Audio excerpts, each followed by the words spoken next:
With all your permission, we are getting started with the session, everyone. Good evening, one and all present here. I am Monalisa from Clearnet, the designated session assistant for the seamless interaction.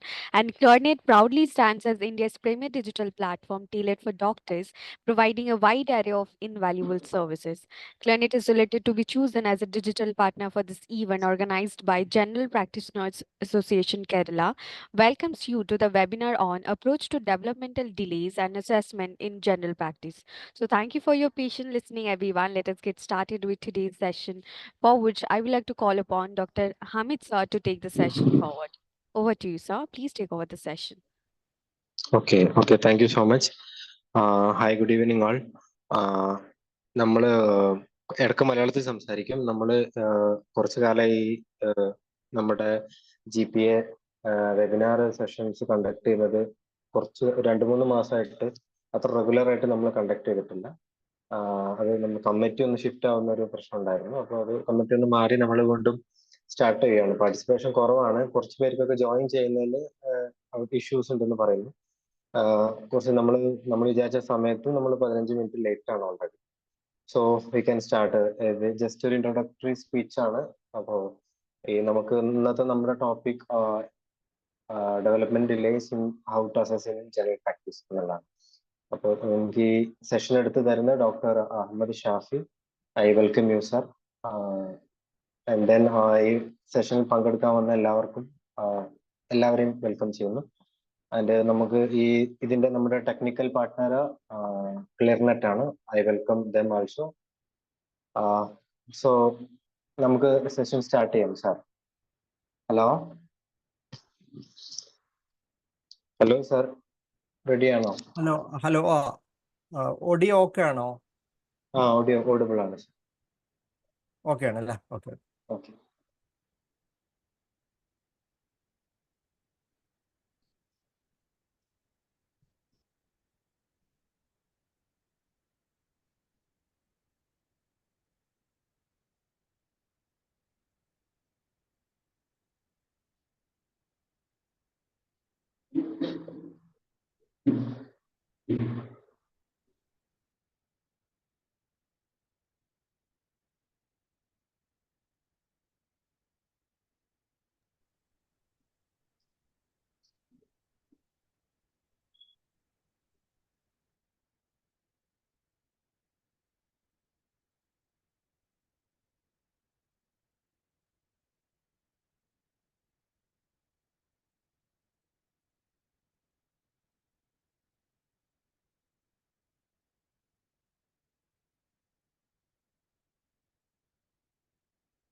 എല്ലാവർക്കും കാണാൻ പറ്റുന്നുണ്ടല്ലോ അല്ലേ?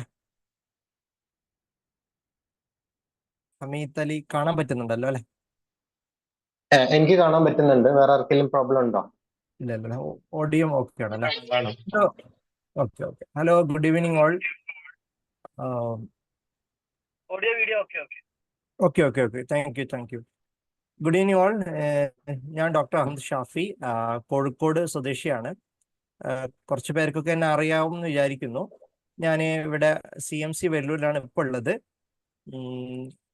ഞാൻ basically കോഴിക്കോടുകാരനാണ്. Kozhikode medical college അടുത്ത് തന്നെയാണ് സ്വദേശം.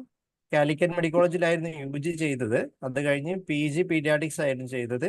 അത് പൂനെ വെച്ചായിരുന്നു. അത് കഴിഞ്ഞു പിന്നെ ഇന്ത്യൻ അക്കാഡമി ഓഫ് പീഡിയാട്രിക്സിന്റെ developmental and behavioural paediatrics fellowship കഴിഞ്ഞു. ഇപ്പം CMC വെല്ലൂരിന്റെ പോസ്റ്റ് ഡോക്ടറൽ ഫെലോഷിപ്പ് ചെയ്തുകൊണ്ടിരിക്കുകയാണ്. ഈ ഓഗസ്റ്റ് ആകുമ്പോഴത്തും കഴിയും.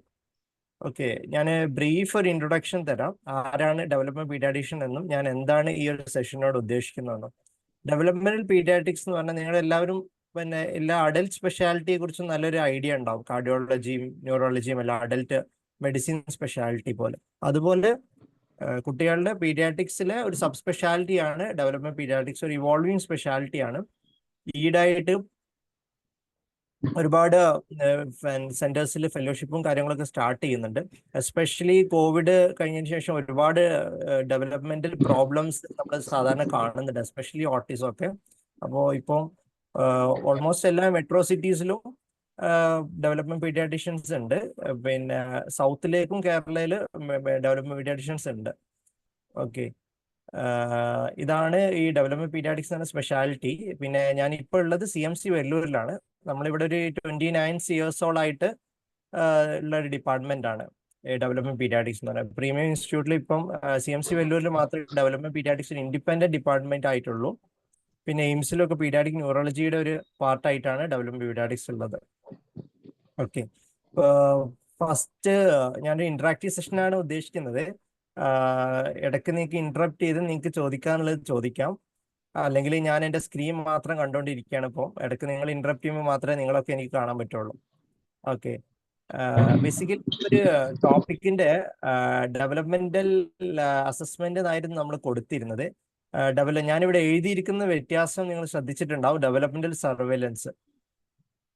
ഓക്കെ, ഡെവലപ്മെന്റൽ സർവേലൻസ് എന്ന് പറയുന്നത് നമ്മളൊരു ഓഫീസ് സെറ്റിങ്ങിൽ, അതായത് OPD-യിൽ നമ്മൾ ഒരു ആദ്യമായിട്ടൊരു കുട്ടിയെ കാണുക അല്ലെങ്കിൽ ഒരു അഡൽറ്റിനെ കാണുക, അവരുടെ ഡെവലപ്മെന്റ് നമ്മളൊരു ഓഫീസിൽ ഹിസ്റ്ററി എടുത്തിട്ടും എക്സാമിൻ ചെയ്തിട്ടൊക്കെ മനസ്സിലാക്കുക എന്നുണ്ടെങ്കിൽ അതിന് പറയുന്ന പേരാണ് ഡെവലപ്മെന്റൽ സർവേലൻസ് എന്ന് പറയും.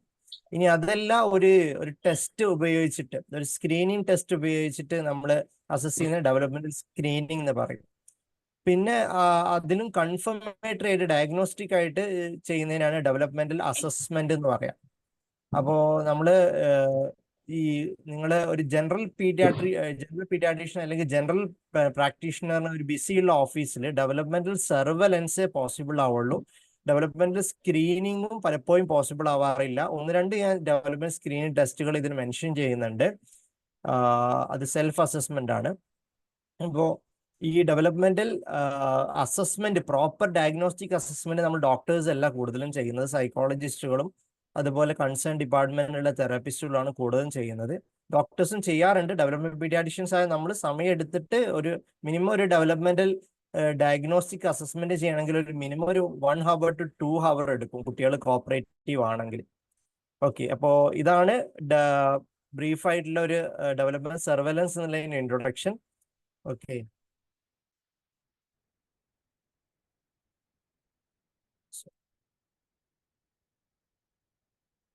ഓക്കെ, നമ്മള് സാധാരണ കുട്ടികളിൽ കണ്ടുവരുന്ന ഡെവലപ്മെന്റൽ പ്രോബ്ലംസ് എന്തൊക്കെയാണ് ഉണ്ടാവാറ്?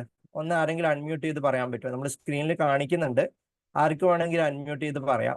നിങ്ങൾ സാധാരണ കണ്ടുവരുന്ന ഡെവലപ്മെന്റൽ പ്രോബ്ലംസ് എന്തൊക്കെയാണ് കുട്ടികളിൽ കാണാറ്? ഡയഗ്നോസിസ് എന്ന് പറയുമ്പോൾ കൂടുതൽ നമ്മൾ ഏർലി ചൈൽഡ്ഹുഡ് ആണല്ലോ നമ്മൾ ഫോക്കസ് ചെയ്യുന്നത്. അപ്പൊ ആ സമയത്ത് നിങ്ങൾ കണ്ടുകൊണ്ടിരിക്കുന്ന നിങ്ങളുടെ ഡേ ടു ഡേ പിന്നെ OPDs-ലും ഒക്കെ നിങ്ങൾ കണ്ടുവരുന്നത് അല്ലെങ്കിൽ നിങ്ങളുടെ എൻക്വയറി വരുന്ന ഡെവലപ്മെന്റൽ ഇഷ്യൂസ് എന്തൊക്കെയാണ്? ആർക്കെങ്കിലും അൺമ്യൂട്ട് ചെയ്ത് പറയാൻ പറ്റുമോ? സെറിബ്രൽ പാൽസി. Cerebral palsy. ഓക്കെ, പിന്നെ വേറെ ഏതെങ്കിലും? ഓട്ടിസം. ഓട്ടിസം നന്നായിട്ട് കാണാറുണ്ട്, ഇപ്പൊ ഈയിടെയായിട്ട് നന്നായിട്ട് കൂടിയിട്ടുണ്ട്. ലേറ്റസ്റ്റ് CDC-യുടെ കണക്ക് പ്രകാരം, US CDC-യുടെ കണക്ക് പ്രകാരം 1/36 ആണ്.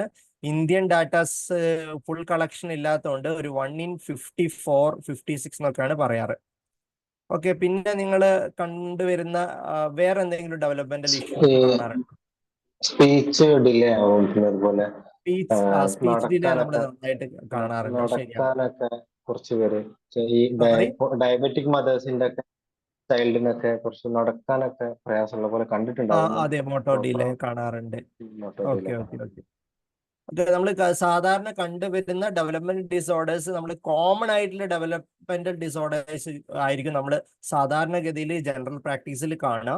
ഈ കേരളത്തിൽ കുറവാണ്, പക്ഷെ നമ്മളിവിടെ CMC വെല്ലൂരിലൊക്കെ അത്യാവശ്യത്തിലേറെ സെറിബ്രൽ പാൾസി കാണാറുണ്ട്. എസ്പെഷ്യലി റിമോട്ട് ഏരിയ എന്ന് വരുന്നവർ ഭയങ്കര കൂടുതലുണ്ട്. ജാർഖണ്ഡും UP-യിലും ബംഗ്ലാദേശും അങ്ങനെയൊക്കെ പറഞ്ഞ പലയിടങ്ങളിൽ നിന്ന് വരുന്ന ആളുകളുണ്ട്. അതുകൊണ്ട് നമുക്ക് സെറിബ്രൽ പാൾസി അത്യാവശ്യം കാണാറുണ്ട്, പക്ഷെ കേരളത്തിൽ പൊതുവെ കുറവാണ്. കേരളത്തിൽ പൊതുവേ നമ്മൾ കണ്ടുവരുന്ന ഡെവലപ്മെന്റ് ഡിസോർഡേഴ്സ് ഏറ്റവും കൂടുതൽ എനിക്ക് തോന്നുന്നത് സ്പീച്ച് ഡിലേ കാണാറുണ്ട്, അതേപോലെ ഓട്ടിസം കാണാറുണ്ട്. ന്യൂട്രീഷൻ ഡിഫിഷ്യൻസീസും കമ്പാരിറ്റീവ്ലി കുറവാണ്. പിന്നെ പിന്നെ സിൻഡ്രോംസ് നമ്മൾ അത്യാവശ്യം കണ്ടുവരുന്നുണ്ടാവും അല്ലെ. ഡൗൺ സിൻഡ്രോം ഒക്കെ നമുക്കറിയാലോ. ഡൗൺ സിൻഡ്രോം സ്ക്രീനിങ് പോസിബിൾ ആയതുകൊണ്ട് അതും നമുക്ക് കുറവായിട്ടാണ് കാണുന്നത്. ഓക്കെ, അപ്പം ഈ സ്ക്രീനിൽ കാണിച്ചപ്പോൾ ഇതൊക്കെയാണ് നമ്മൾ കോമൺ ആയിട്ട് കണ്ടുവരുന്ന ഡെവലപ്മെന്റൽ പ്രോബ്ലംസ്. അപ്പൊ നമ്മളിപ്പോ ഒരു ഡെവലപ്മെന്റൽ സ്ക്രീനിങ് അല്ലെ ഡെവലപ്മെന്റ് സർവൈലൻസ് ചെയ്യുമ്പോൾ നമ്മൾ എന്തിനു വേണ്ടിയാണ് ചെയ്യുന്നത് നമുക്ക് നല്ലൊരു ഐഡിയ ഉണ്ടാവും. അപ്പൊ കോമൺ ഡെവലപ്മെന്റൽ ഇഷ്യൂസ് എന്താ നമ്മൾ നന്നായിട്ട് അറിഞ്ഞിരിക്കണം. ചില ഏരിയകൾ അനുസരിച്ച് ഓരോ പിന്നെ നിങ്ങൾ പ്രാക്ടീസ് ചെയ്യുന്ന ഏരിയ ആയാലും നിങ്ങൾ പ്രാക്ടീസ് ചെയ്യുന്ന അർബൻ ഏരിയ, റൂറൽ ഏരിയ, അതിനൊക്കെ അനുസരിച്ച് ഡെവലപ്മെന്റൽ കൺസേൺസ് വ്യത്യാസം ഉണ്ടാവും. അപ്പൊ ആ ഏരിയയെ കുറിച്ച് ഒരു ധാരണ ഉണ്ടാവണം. ഫോർ എക്സാമ്പിൾ, നമ്മുടെ പിന്നെ വെജിറ്റേറിയൻ ആയിട്ടുള്ള പാരന്റ്സിലെ കുട്ടികൾക്ക് നമ്മൾ B12 ഡെഫിഷ്യൻസി കാണാറുണ്ട്. അതുപോലെ പിന്നെ ഭയങ്കര റൂറൽ ഏരിയയിലുള്ള വളരെ റിമോട്ട് ആയിട്ടുള്ള ആളുകളിൽ നമ്മൾ അണ്ടർ സ്റ്റിമുലേഷൻ കാരണം, അതായത് കുട്ടികൾക്ക് വേണ്ട രീതിയിലുള്ള സ്റ്റിമുലേഷൻ കിട്ടാണ്ട് വരിക, ന്യൂട്രീഷൻ ഡെഫിഷ്യൻസി കാരണം വരുന്ന പ്രശ്നങ്ങളൊക്കെ കാണാറുണ്ട്. ഓക്കെ, അപ്പൊ നിങ്ങൾ ഫസ്റ്റ് ആ ലൊക്കാലിറ്റിയിലെ ആ ഒരു ഏരിയയിലെ ഡെവലപ്മെന്റൽ ഇഷ്യൂസിനെ കുറിച്ചൊരു ധാരണ ഉണ്ടാവുന്നത് എപ്പോഴും നല്ലതായിരിക്കും. ഓക്കെ, ഞാൻ ഇന്ന് ഇവിടെ ഒരു 1 hour സെഷൻ അല്ല ഉദ്ദേശിക്കുന്നത്. നിങ്ങളുടെയൊക്കെ ഒരു പേഷ്യൻസ് 1 hour ഉണ്ടാവും എനിക്ക് തോന്നുന്നില്ല. എനിക്ക് അത്ര പേഷ്യൻസ് ഉള്ള ആളല്ല. ഞാനൊരു 20 minutes to half an hour ഉള്ളിലുള്ള ഒരു സെഷൻ മാത്രമാണ് ഉദ്ദേശിക്കുന്നത്. അത് കഴിഞ്ഞ് നിങ്ങൾക്ക് ഓപ്പൺ ആയിട്ട് എന്താ നിങ്ങൾക്ക് ചോദിക്കേണ്ടത് വെച്ചാൽ നമുക്ക് ഓപ്പൺ ആയിട്ട് ഡിസ്കഷനിലേക്ക് പോകാം. അതിൻ്റെ ഇടയ്ക്കും നിങ്ങൾക്ക് ഇന്ററപ്റ്റ് ചെയ്യാം. ഞാൻ ഈ കാണിച്ച ഗ്രാഫ് ഭയങ്കര ഇമ്പോർട്ടൻ്റ് ആയിട്ടുള്ള സംഭവമാണ്.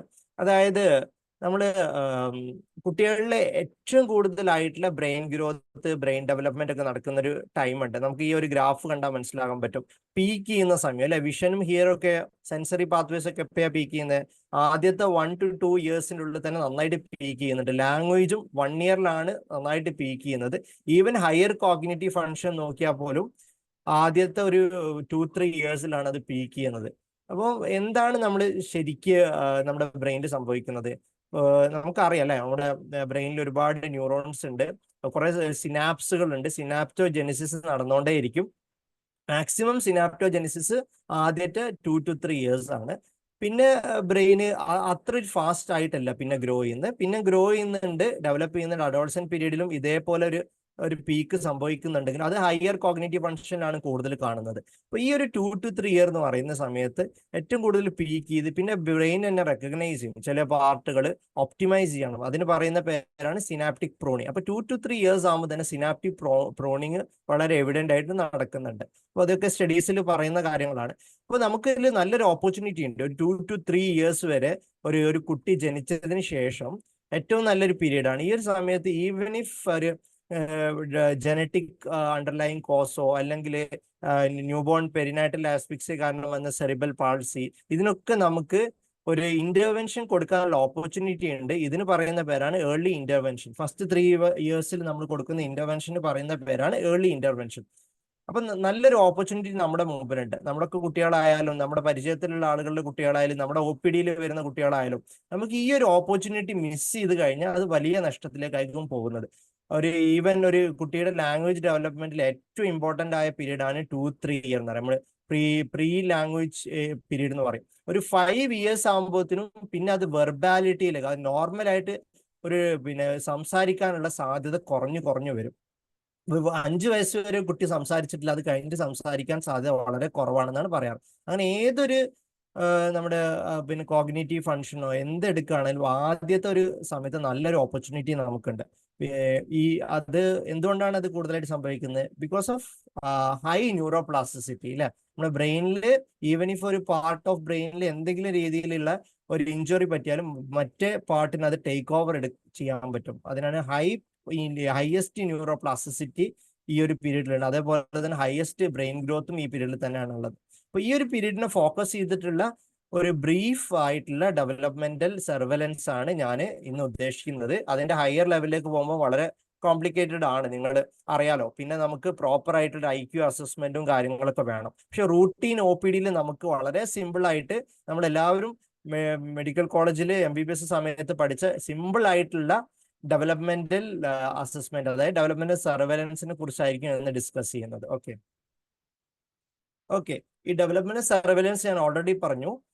നമ്മൾ സിമ്പിൾ ആയിട്ട് ഓഫീസിൽ ഇരിക്കുന്ന സമയത്ത് കുട്ടി കാണിക്കാൻ വരുമായിരിക്കാം, അല്ലെങ്കിൽ ഈ ഒരു അക്കമ്പനിങ് ആയിട്ടുള്ള ആളായിരിക്കാം, മദർ ആയിരിക്കാം നിങ്ങളെ കാണിക്കാൻ വരുന്നത്. അപ്പോൾ കുട്ടിയെ ഒന്ന് ജസ്റ്റ് ഒബ്സർവ് ചെയ്ത് കഴിഞ്ഞാൽ നിങ്ങൾക്ക് കുറച്ച് കാര്യങ്ങൾ മനസ്സിലാക്കാൻ പറ്റും. അത് ത്രൂ നിങ്ങൾക്ക് ഡെവലപ്മെന്റൽ ആയിട്ടുള്ള ആളുടെ ഒരു അവസ്ഥ, പിന്നെ സിറ്റുവേഷൻ മനസ്സിലാക്കിയിട്ട് നിങ്ങൾക്ക് പ്രോപ്പറായിട്ട് റെഫർ ചെയ്യാൻ പറ്റും, നിങ്ങൾക്ക് കൗൺസിൽ ചെയ്യാനും പറ്റും.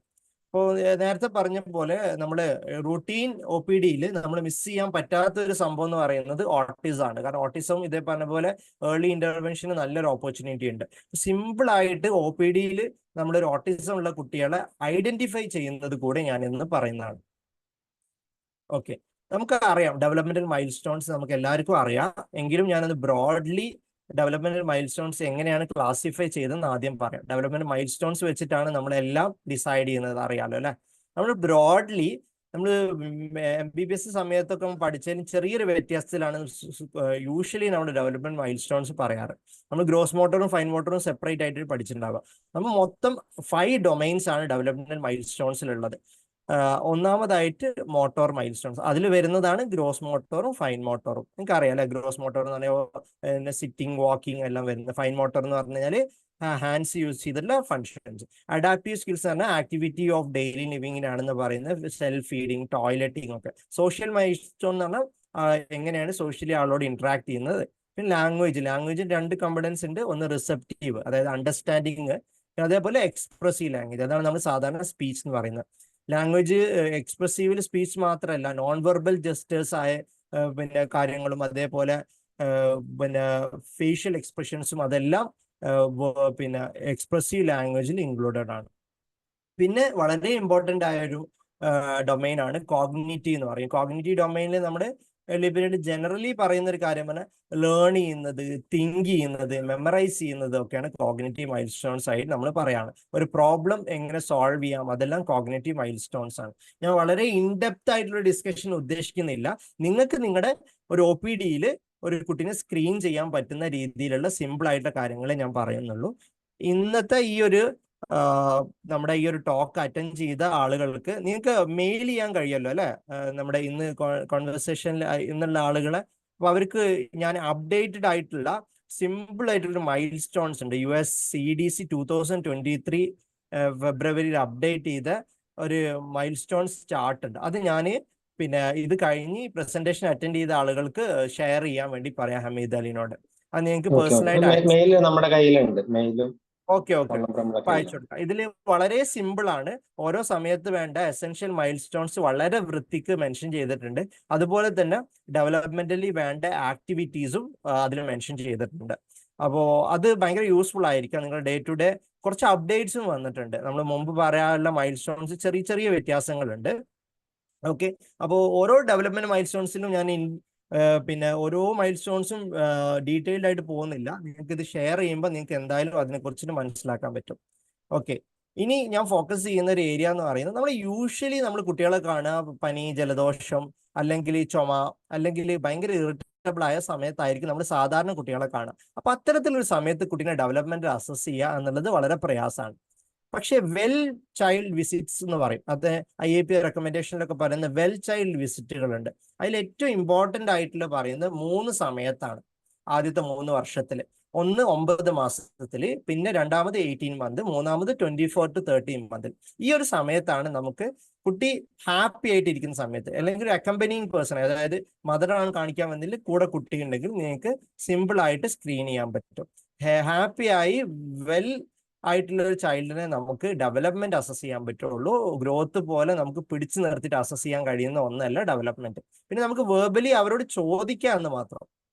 ഓക്കെ, അപ്പൊ ഫസ്റ്റ് 9 മന്തിലേക്ക് നമുക്ക് പോവാം. 9 മന്തിൽ നമുക്ക് എന്തൊക്കെ ഐഡന്റിഫൈ ചെയ്യാൻ പറ്റും? ഒന്ന്, നമുക്ക് മോട്ടോർ ഇമ്പയർമെന്റ്സ് എന്തൊക്കെ അല്ലേ. നമ്മുടെ സാധാരണഗതിയിൽ മോട്ടോർ ഇമ്പയർമെന്റ്സ് നമുക്ക് ഏർലി ഏജ് മുതലേ നമുക്ക് ഐഡന്റിഫൈ ചെയ്യാൻ പറ്റും. ഒരു 9 മന്തിലുള്ള കുട്ടികളെ മോട്ടോർ മൈൽ സ്റ്റോൺസ് നോക്കി ഡിലേഡ് ആണെങ്കിൽ നമുക്ക് എളുപ്പത്തിൽ പറയാൻ പറ്റും. അതുപോലെ പ്രൈമറി ആയിട്ടുള്ള സെൻസറി ഇമ്പയർമെന്റ്സ് അല്ലെ, നമുക്ക് എല്ലാ സെൻസസും ഇമ്പോർട്ടൻ്റ് ആണ്. അല്ലെ, ഏറ്റവും ഇമ്പോർട്ടൻ്റ് ആയ സെൻസ് എന്താണ് ഡെവലപ്മെന്റ്? നമുക്ക് വിഷന്, ഹിയറിങ് നമ്മൾ സാധാരണ അസസ് ചെയ്യാറുണ്ട്. എല്ലാവർക്കും അറിയാം ന്യൂ ബോൺ പീരീഡിലൊക്കെ നമ്മൾ OI ഓട്ടോക്കിസ്റ്റിക് എമിഷൻ ചെയ്യാറുണ്ട്. ഇനിയിപ്പോൾ അഥവാ ആ ടൈമിൽ വിട്ടുപോയതോ അല്ലെങ്കിൽ ഒരു റൂറൽ ഏരിയ എന്ന് വരുന്ന കുട്ടിയൊക്കെ ആണെങ്കിൽ ഹിയറിംഗ് നോർമൽ ആണോ നോക്കൽ വളരെ ഇമ്പോർട്ടൻ്റ് ആണ്. കാരണം ഐഡിയലി പറയാറ് ആദ്യത്തെ 6 മന്ത്സിൻ്റെ ഉള്ളിൽ തന്നെ നമ്മൾ കറക്റ്റ് ചെയ്യണം എന്നാണ്. അറ്റ്ലീസ്റ്റ് 9 മന്തിൽ ഹിയറിംഗ് പ്രോപ്പർ അല്ലെങ്കിൽ ഏർലി ENT റെഫറൽ, പിന്നെ അതേപോലെ ബെറ ടെസ്റ്റ് ചെയ്ത് കൺഫേം ചെയ്തിട്ട് നമുക്ക് ഹിയറിംഗ് എയ്ഡ് അല്ലെങ്കിൽ ചിലപ്പം കോക്ലിയർ ഇംപ്ലാന്റ് വേണമെങ്കിൽ നമുക്ക് പെട്ടെന്ന് തന്നെ ചെയ്യണം. കാരണം ഈ ഒരു 3 വയസ്സ് കഴിഞ്ഞ കുട്ടികളിൽ പിന്നെ നന്നായിട്ട് ഹിയറിംഗ് ഇല്ല എന്നുണ്ടെങ്കിൽ അവരുടെ വെർബാലിറ്റി കുറഞ്ഞു വരും. അപ്പൊ ഹിയറിംഗ് അമേമെന്റ് നമ്മൾ നേരത്തെ ഐഡന്റിഫൈ ചെയ്തിട്ട് റെക്കഗ്നൈസ് ചെയ്യേണ്ടതാണ്. അതേപോലെ വിഷനും നമുക്ക് അറിയാലോ, ആന്റീരിയർ വിഷ്വൽ ഫങ്ഷൻസ് ആയ ആന്റീരിയർ വിഷ്വൽ നമുക്ക് കാറ്ററാക്ട്, ബ്ലൈൻഡ്നെസ് അതൊക്കെ ഒബ്വിയസ് ആയിട്ട് കാണാൻ പറ്റും. വേറൊരു കാറ്റഗറി ഉണ്ട്, ഞാൻ ഇതിന് മുമ്പായിട്ട് ലിസ്റ്റ് ചെയ്തിട്ടുണ്ടായി, സെറിബ്രൽ വിഷ്വൽ ഇമ്പയർമെന്റ് എന്ന് പറയും, അല്ലെങ്കിൽ കോർട്ടിക്കൽ വിഷ്വൽ ഇമ്പയർമെന്റ് മുമ്പ് പറയാറുണ്ടായിരുന്നു. അതായത് ഹൈപ്പോഗ്ലീഷ്യമി ഒക്കെ ന്യൂബോൺ പീരീഡിന്റെ ഏറ്റവും കൂടുതൽ എഫക്ട് ചെയ്യുന്ന ലോബ് ഓക്സിപിറ്റൽ ലോബാണ്. അല്ലെങ്കിൽ സെറിബ്രൽ പാൾസിയിലാവാം, ഗ്ലോബൽ ഡെവലപ്മെന്റ് ഡിലേ ഉണ്ടാവുന്ന പല കണ്ടീഷൻസിലും സെറിബ്രൽ വിഷ്വൽ ഇമ്പയർമെന്റ് ഉണ്ടാവാറുണ്ട്. ഇത്തരത്തിലുള്ള കുട്ടികളുടെ ടിപ്പിക്കൽ ആയിട്ടുള്ള ഒരു ബ്ലൈൻഡ്നെസിന്റെ സിംറ്റംസ് ഒന്നല്ല ഉണ്ടാവുക. അവര് കണ്ടിന്യൂസ്ലി ലൈറ്റിൽ നോക്കിക്കൊണ്ടിരിക്കുന്നുണ്ടാവും, അല്ലെങ്കിൽ ഒരു ഇൻകൺസിസ്റ്റന്റ് നേച്ചർ ആയിട്ടായിരിക്കും ഉണ്ടാവുക. CVIന്റെ കുറച്ച് ഡീറ്റെയിൽ ആയിട്ട് നോക്കേണ്ടതാണ്. പക്ഷെ നിങ്ങൾ നോർമൽ റൂട്ടീൻ ഇതിൽ ചെയ്യാൻ പറ്റിക്കൊള്ളുന്നില്ല. നിങ്ങൾ ഡൗട്ട്ഫുൾ വിഷൻ ആണെങ്കിൽ എപ്പോഴും ഒരു ഒഫ്താൽമോളജിസ്റ്റിനെ റെഫർ ചെയ്യുന്നത് എന്തുകൊണ്ടും നല്ലതാണ്. കാരണം ഈ ഒരു ഓപ്പർച്യൂണിറ്റി നമുക്ക് മിസ്സാവുകയാണ്. ഈ ഓപ്പർച്യൂണിറ്റി മിസ്സാവും തുടങ്ങി നേരത്തെ കാണിച്ച ഗ്രാഫ് ശ്രദ്ധിച്ചാൽ അറിയാം. ലാംഗ്വേജ് അതേപോലെ പ്രൈമറി സെൻസസ് ആയ ഹിയറിംഗും വിഷനും ഏറ്റവും കൂടുതൽ ഡെവലപ്പ് ചെയ്യുന്ന ഫസ്റ്റ് ഇയറിലാണ്. അപ്പോൾ അത് ഏർലി റെഫർ ചെയ്യണം. ഇനി ഇതിൽ നമുക്ക് കോമൺ ആയിട്ട് ചോദിക്കാൻ പറ്റുന്ന ക്വസ്റ്റ്യൻസ് മാത്രമാണ് പറയുന്നത്. ഡെവലപ്മെന്റ് മൈൽ സ്റ്റോൺസ് ഞാൻ പറഞ്ഞു, അത് ബ്രോഡ്ലി നമ്മൾ ക്ലാസിഫൈ ചെയ്ത് 5 ഡൊമൈൻസ് ആണ്. പക്ഷെ നമ്മൾ മോട്ടോറിന്റെ കൂടെ, അതായത് ഫൈൻ മോട്ടോറിന്റെ കൂടെ തന്നെയാണ് നമ്മൾ അഡാപ്റ്റീവ് സ്കിൽസ് പറയാറ്. കാരണം ഫൈൻ മോട്ടോർ ഉപയോഗിച്ചിട്ടാണ് നമ്മൾ ഫീഡ് ചെയ്യുന്നതും അതുപോലെ ബേസിക് ആയിട്ട് അഡാപ്റ്റീവ് സ്കിൽസ് വരുന്നത്. അപ്പൊ നമുക്കൊന്ന് റിവൈസ് ചെയ്താലോ? അപ്പൊ ഒരു 9 മാസമുള്ള കുട്ടിയുടെ ഓരോ മൈൽ സ്റ്റോൺസ് ആർക്കെങ്കിലും ഒന്ന് പറയാൻ പറ്റുമോ? ചെറിയ റിവിഷൻ ആവാം, എന്നിട്ട് നമുക്ക് ഫർദർ ആയിട്ട് പോകാം. എന്നിട്ട് അതിനെ ബേസ് ചെയ്തിട്ടുള്ള ക്വസ്റ്റ്യൻ ആയിരിക്കും നമ്മൾ ചോദിക്കേണ്ടത്. ഒരു എൻഗേജ്മെന്റ് ആണ് ഞാൻ ഉദ്ദേശിക്കുന്നത്. കാരണം ഞാൻ പറയണോ? ഓക്കെ, മോട്ടോറിൽ പോവാം. നമ്മൾ ഗ്രോസ് മോട്ടോറിൽ എന്തൊക്കെയാണ് ഉണ്ടാവുക? ചെറിയ റിവിഷൻ മാത്രമാണ് നിങ്ങൾ റൂട്ടീനിൽ കണ്ടോണ്ടിരിക്കുന്നത്. അല്ല, നമുക്ക് അറിയാം ഫസ്റ്റ് അച്ചീവ് ചെയ്യുന്ന നമ്മൾ ഹെഡ് ടു ടോ ആണ് ഗ്രോസ് മോട്ടോർ വരാറ്. ഒന്ന് നെക്ക് ഹോൾഡിംഗ് അല്ലെ, അതൊരു 4 മന്ത് ആകുമ്പോൾ അച്ചീവ് ചെയ്യും.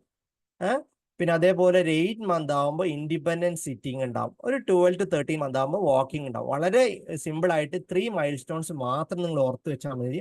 ഡെവലപ്മെന്റ് ഒബ്സർവേഷൻ കാർഡ് എന്ന് പറയുന്ന ഒരു സിമ്പിൾ ഡെവലപ്മെന്റ് സ്ക്രീൻ ടെസ്റ്റ് ഉണ്ട്. അതിൽ നോക്കുന്ന 3 കാര്യമാണിത്.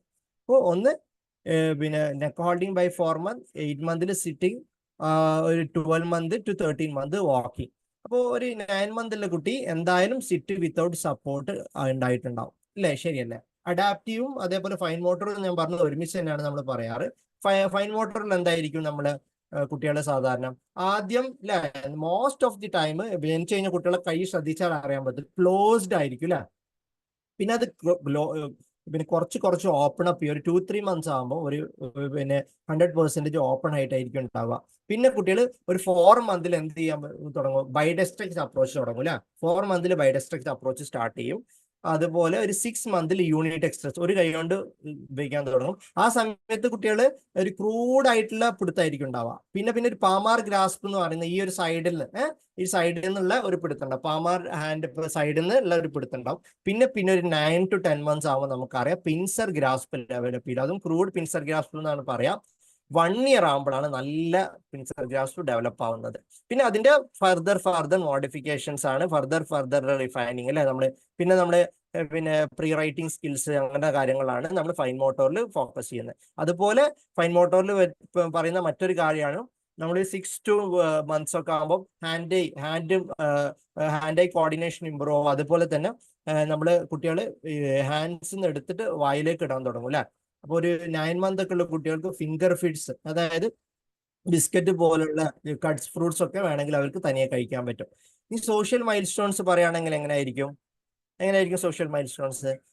ആളുകളെ നമുക്കറിയാലോ, ഒരു 2 മന്ത് ആകുമ്പോൾ കുട്ടികൾ സോഷ്യൽ സ്മൈൽസ് സ്റ്റാർട്ട് ചെയ്യും. ഒരു 3 മന്ത് ആകുമ്പോൾ മദറിനെ റെക്കഗ്നൈസ് ചെയ്യും. ഒരു 6 മന്ത് ആകുമ്പോൾ ഫാമിലി നോൺ മെമ്പേഴ്സ് എന്നും കണ്ടുകൊണ്ടിരിക്കുന്ന ആൾക്കാരെ റെക്കഗ്നൈസ് ചെയ്യും. അത് കഴിഞ്ഞാൽ കുട്ടികൾക്ക് ഒരു സ്ട്രേഞ്ചർ ആങ്സൈറ്റി അല്ലെ, നമ്മൾ അറിയുന്ന ആളുകളായി പിന്നെ സ്ട്രേഞ്ചർ ആങ്സൈറ്റി കുട്ടികൾക്ക് തുടങ്ങും. അതൊരു 6 to 8 മന്ത്സ് തന്നെ നമുക്ക് പറയാൻ പറ്റും. ഇപ്പോൾ 9 മന്തുള്ള കുട്ടികൾക്ക് നല്ല സ്ട്രേഞ്ചർ ആങ്സൈറ്റി ഉണ്ടാവും. പിന്നെ അറിയുന്ന ആളുകളായിട്ട് നന്നായിട്ട് കണക്ട് ചെയ്യാൻ അവർ ശ്രമിക്കും. ലാംഗ്വേജ് മൈൽ സ്റ്റോൺസ് പറയുകയാണെങ്കിലോ, എസ്പെഷ്യലി ലാംഗ്വേജ് മൈൽ സ്റ്റോൺസ് നിങ്ങൾക്ക് അറിയാം അല്ലെ. പ്രോപ്പർലി കുട്ടികൾ വേർഡ്സ് സ്റ്റാർട്ട് ചെയ്യുക 1 ഇയറിലാണ്. അപ്പൊ 8-9 മന്ത്സ് ആകുമ്പോൾ കുട്ടികൾ ബാബ്ലിംഗ് സ്റ്റേജിൽ ആദ്യം മോണോസിലബസ്. ഒരു 3 മാസം ആകുമ്പോൾ കൂയിങ് എന്ന് പറയും. ഒരു 6 മന്ത് ആകുമ്പോൾ മോണോസിലബസ്. പിന്നെ ഒരു ബാബ്ലിംഗ് സ്റ്റേജിലായിരിക്കും 9 മന്ത് കുട്ടികളുണ്ടാവുക. കോഗ്നിഷൻ നമ്മൾ സാധാരണ കേട്ടുകേൾവിയില്ല, പക്ഷെ ഞാൻ സിമ്പിൾ ആയിട്ട് കോഗ്നിറ്റീവ് മൈൽ സ്റ്റോൺസ് 1-2 കാര്യങ്ങൾ പറയാം. ഒന്ന് പറയുന്നത് കുട്ടികൾ ഓരോരോ പ്രോബ്ലത്തിന് സോൾവ് ചെയ്യുന്നതിന് നമുക്ക് വേണമെങ്കിൽ ഏർലി കോഗ്നിറ്റീവ് മൈൽ സ്റ്റോൺസ് ആയിട്ട് പറയാം. കുട്ടികൾ അവരുടെ മുമ്പിലുള്ള സാധനത്തിന് മാത്രമേ അവർ ഉണ്ടെന്ന് വിശ്വസിക്കുള്ളൂ. അവരിന്ന് ഒരു സാധനം മാറിക്കഴിഞ്ഞാൽ അത് ഇല്ല എന്നാണ് വിശ്വസിക്കുക. അത് മാറിക്കഴിഞ്ഞാൽ അത് എക്സിസ്റ്റ് ചെയ്യുന്നുണ്ട് എന്ന് മനസ്സിലാക്കുന്ന ഒരു നോളജ് അക്വയർ ചെയ്യുന്നതിനാണ് നമ്മൾ ഒബ്ജക്ട് പെർമനൻസ് എന്ന് പറയുന്നത്. നിങ്ങൾ കേട്ടിട്ടുണ്ടാവും.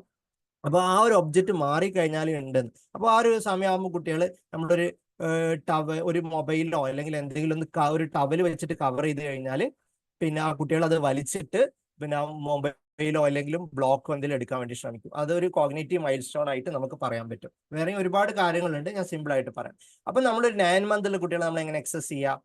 അപ്പോൾ നമുക്ക് 4 കാര്യങ്ങളിലേക്ക് പോകാം. ഒന്ന് ആസ്ക്, നമ്മൾ ചോദിക്കുക. പിന്നെ നമ്മൾ നോക്കുക. പിന്നെ നമ്മൾ ചെയ്യുക. പിന്നെ എന്തൊക്കെയാണ് അതിന്റെ റെഡ് ഫ്ലാഗ്സ് എന്ന് അറിയാം. ഓക്കെ, അപ്പോൾ ആസ്ക് നമുക്ക് എന്താ? അപ്പൊ 9 മന്ത് നമുക്ക് അറിയാം. നമ്മളൊന്ന് കൂടെ പറഞ്ഞു നോക്കാം. അപ്പൊ കുട്ടി തനിയെ ഇരുന്നിട്ടുണ്ടോ?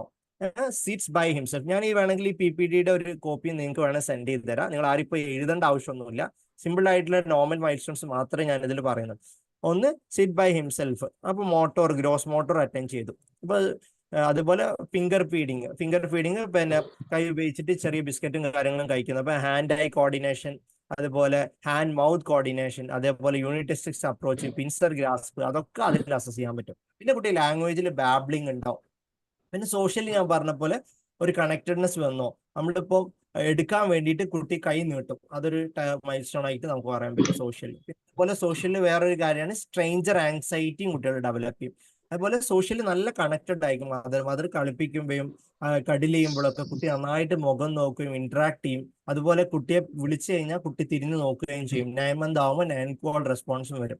പിന്നെ ഞാൻ നേരത്തെ പറഞ്ഞ പോലെ തന്നെ നിങ്ങൾ ഓഫീസിലൊക്കെ ഇരുന്നെങ്കിൽ ജസ്റ്റ് ഒരു ടവലിട്ട് എന്തെങ്കിലും ഒരു ഇൻട്രസ്റ്റിംഗ് ടോയ് ഉണ്ടെങ്കിൽ അതിന്റെ മുകളിലിട്ട് ഒരു ടവലിട്ട് കഴിഞ്ഞിട്ട് കുട്ടി ആ ടവല് വലിച്ചിട്ട് ആ ടോയ് എടുക്കാൻ നോക്കുന്നുണ്ടോ നോക്കിയാൽ മതി. അത് കോഗ്നിഷൻ നോർമലാണ്. അതേപോലെ നമ്മൾ പറയും പീക്കബൂ അല്ലെ, നമ്മള് പിന്നെ കൺപൊത്തി കളിക്കാന്നൊക്കെ പറയും. വെച്ചാല് ഇങ്ങനെ വെച്ച് ഇങ്ങനെ എടുക്കുമ്പോൾ ഓപ്പൺ അപ്പ് ചെയ്യുമ്പോൾ കുട്ടി ഭയങ്കരമായിട്ട് ചിരിക്കും. പീക്കബൂ അതൊരു കോഗ്നിഷനും അതേപോലെ സോഷ്യൽ മൈൽ സ്റ്റോൺ ആണ് അസസ് ചെയ്യുന്നത്. പിന്നെ നിങ്ങൾക്ക് സമയം ഉണ്ടെങ്കിൽ വേണമെങ്കിൽ നിങ്ങൾക്ക് ചെറിയ മുത്തുമണികളോ അല്ലെ റേസിൻസ് ഒക്കെ വെച്ചിട്ട് വേണമെങ്കിൽ കുട്ടിയുടെ പിൻസർ ഗ്രാഫ് അസസ് ചെയ്യാം.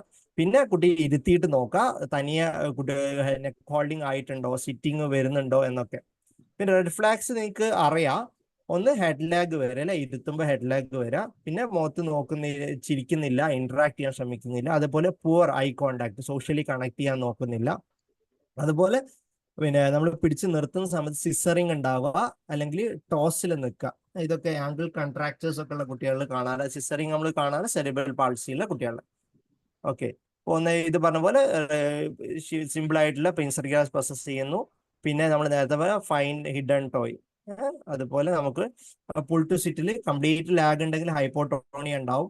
പിന്നെ ഒരു വടി പോലെ എഴുന്നേറ്റ് വരികയാണെന്നുണ്ടെങ്കിൽ ഹൈപ്പർട്ടോണി ആയിരിക്കാം. പിന്നെ കുട്ടീനെ നിർത്തുമ്പം കുട്ടിയുടെ കാല് ക്രോസ് ചെയ്ത് പോകുന്ന അഡക്റ്റഡ് ടൈറ്റൻസിന്റെ സിസറിംഗ് എന്ന് പറയും. അതേപോലെ ഈ പ്ലാന്റാർ ഫ്ലെക്ഷൻ പൊസിഷനിലാണ് ഓൾറെഡി കൺട്രാക്ചേഴ്സ് പോലെ കുട്ടിക്ക് ഡെവലപ്പ് ചെയ്തിട്ടുണ്ടാവാം. ഓക്കെ, ഇനി നേരത്തെ പറഞ്ഞ പോലെ പീക്കബൂ എന്ന് പറയുന്ന ഒരു ഒബ്ജക്ട് പെർമനൻസ് അല്ലെ. ഇത്രയും മൈൽ സ്റ്റോൺസ് ആണ് നമ്മൾ 9 മാസമുള്ള ഒരു കുട്ടീനെ നോക്കേണ്ടത്. ഇതിൽ എന്തെങ്കിലും ഡൗട്ട്സ് ഉണ്ടോ? ഏതെങ്കിലും ഏരിയ ഡൗട്ട്സ് ഉണ്ടോ? ഞാൻ എന്തായാലും ഷെയർ ചെയ്യും. ഡൗട്ട്സ് ഉണ്ടെങ്കിൽ ഇപ്പം തന്നെ പറയാട്ടോ, നമുക്ക് ഇപ്പം തന്നെ ക്ലാരിറ്റി വരുത്താം. ഇത് ഏത് മാസത്തിലാണ് ഇത് എപ്പോ ചെയ്യേണ്ട? 3 മാസത്തിലാണോ? സോറി, ഇത് ഫസ്റ്റ് 3 മന്ത്സിലാണോ? ഇത് 6 മന്ത്സിലാണോ ഇത് റെഡ് ഫ്ലാഗ്സ് നോക്കണ്ടേ നമ്മള്? അല്ലല്ല, ഇത് 9 മന്തിൽ വരുന്ന വെൽ ചൈൽഡ് സെറ്റ്. നമുക്ക് ഏത് സമയത്തും വേണമെങ്കിൽ ഡെവലപ്മെന്റൽ സർവൈലൻസ് ചെയ്യാം. പക്ഷെ നമ്മൾ WHO അതുപോലെ ഒരുപാട് ഓർഗനൈസേഷൻസ് പറഞ്ഞു മിനിമം 3 സമയത്തെങ്കിലും നിർബന്ധമായിട്ട് നമ്മൾ ഡെവലപ്മെന്റൽ അസസ്മെന്റ് ചെയ്തിരിക്കണം എന്നാണ് പറയുന്നത്. അതാണ് വെൽ ചൈൽഡ് വിസിറ്റ് എന്ന് പറഞ്ഞത്. ഒന്ന് 9 മാസം ഉണ്ടാകുമ്പോൾ, രണ്ടാമത് 18 മന്ത്, മൂന്നാമത് 24 to 30 മന്ത്. ഇതിന്റെ ഇടയ്ക്ക് നമുക്ക് കുട്ടികളെ ഇങ്ങനെ ഡെവലപ്മെന്റൽ പ്രോബ്ലംസ് ആയിട്ട് വരുമ്പോൾ നമുക്ക് അതിന് മുമ്പ് തന്നെ അവരെ കണ്ട് പിന്നെ സ്ക്രീൻ ചെയ്യേണ്ടത് ആവശ്യമുണ്ട്. അല്ലാതെ റൂട്ടീൻ വെൽ ചൈൽഡ് വിസിറ്റിൽ നമ്മൾ അസസ് ചെയ്യേണ്ടതാണ് ഞാൻ പറയുന്നത്. ഇപ്പൊ 9 മന്തിലാവും പ്രൈമറിലി വിഷൻ നോർമൽ ആണ്, ഹിയറിംഗ് നോർമൽ ആണോ, മോട്ടോർ ഇമ്പയർമെന്റ്സ് ഉണ്ടോ, അതുപോലെ ഈ ഒരു ഡെവലപ്മെന്റ് മൈൽ സ്റ്റോൺസ് എല്ലാം നോർമൽ ആണോ നോക്കാൻ വേണ്ടിയിട്ടാണ്. ഓക്കെ, അപ്പോൾ ഇനി നമുക്ക് നമ്മൾ അതുപോലെ മറന്നു പോകാൻ പറ്റാത്തൊരു കാര്യം കൂടി ഞാനൊരു ഇത് ജസ്റ്റ് ഒരു വീഡിയോ ആണ്. നിങ്ങൾക്കൊരു 9 മന്ത് കുട്ടി ഉണ്ടാവുമ്പോൾ ഇങ്ങനെ ആയിരിക്കും കുട്ടി ഉണ്ടാകും. സ്വന്തമായിട്ട് ഇരിക്കുന്നുണ്ട് അല്ലേ, വിളിച്ചപ്പോൾ അമ്മയെ നോക്കുന്നുണ്ട് അല്ലെ, ഇങ്ങനെ ആയിരിക്കും ഒരു. പിന്നെ ഇത് പൈവേർട്ടിങ് കൂടി ഉണ്ട്, കുട്ടി തിരിയാൻ പറ്റുന്നുണ്ട്. വെച്ചാൽ 8 മന്ത് ആകുമ്പോൾ കുട്ടിക്ക് തിരിയാൻ പറ്റിക്കൊള്ളുന്നില്ല. തനിയെ തിരിയാൻ പറ്റുകയാണെങ്കിൽ 9 മാസം ആയിട്ടുണ്ടാവും കുട്ടികൾക്ക്. അപ്പോൾ കുട്ടി അൺസപ്പോർട്ടഡ് ആയിട്ട് ഇരിക്കുന്നുണ്ട്, നെയിം കോൾസ് റെസ്പോൺസ് ഉണ്ട്, അതേപോലെ മുഖത്തേക്ക് നോക്കുന്നുണ്ട്. ഇത് ഒരു നോർമൽ ആയിട്ടുള്ള കുട്ടിയാണ്. Okay okay okay sure. ഇനി അടുത്ത ഞാൻ ചെറിയൊരു കേസ് പറയാം. ഇത് സ്പോട്ട് ഡയഗ്നോസിസ് ആണ്. ഒരു 10 മന്ത് ഓൾഡ് ബേബി നമ്മുടെ അടുത്ത് വന്നിട്ടുണ്ടായിരുന്നു. അപ്പോൾ ഹൈറ്റ് കുറവാണ്, ടെങ് പ്രൊട്ടൂഡഡ് ആണ്, അതേപോലെ ഒരു ഒരു ഡിസ്മോഫിക് ഫേഷ്യസ് ആണുള്ളത്, അതേപോലെ അംബലിക്കൽ ഹെർണിയ ഉണ്ട്, ന്യൂബോൺ പീരീഡിൽ ജോണ്ടിസ് ഉണ്ടായിരുന്നു, പിന്നെ എല്ലാ മൈൽ സ്റ്റോൺസും ഡിലേ ആണ്. ആരെങ്കിലും ഒരു സ്പോട്ട് ഡയഗ്നോസിസ് പറയാൻ പറ്റുമോ? നിങ്ങൾ എൻട്രൻസ് ക്വസ്റ്റ്യൻ ആണ്, അല്ലെങ്കിൽ പിന്നെ പല സ്പെഷ്യാലിറ്റിയിലുള്ള ആളുകളുണ്ടെന്ന് തോന്നുന്നു അല്ലേ? ആർക്കെങ്കിലും സ്പോട്ട് ഡയഗ്നോസിസ്? കോമൺലി കാണുന്നതാണ്, പിന്നെ കുറെ റയർ കണ്ടീഷൻസ് വേറെ ഉണ്ടാവാം. Congenital hypothyroidism. Okay, congenital hypothyroidism നമ്മൾ സാധാരണ മിസ് ചെയ്യാൻ പാടില്ലാത്ത ഒരു സംഭവമാണ്. ഓക്കെ, ആരെയോ പറഞ്ഞിട്ടുണ്ടോ? ഇല്ല, കൺജനിറ്റൽ ഹൈപ്പോതൈറോയിഡിസം നമ്മൾ മിസ് ചെയ്യാൻ പാടില്ല.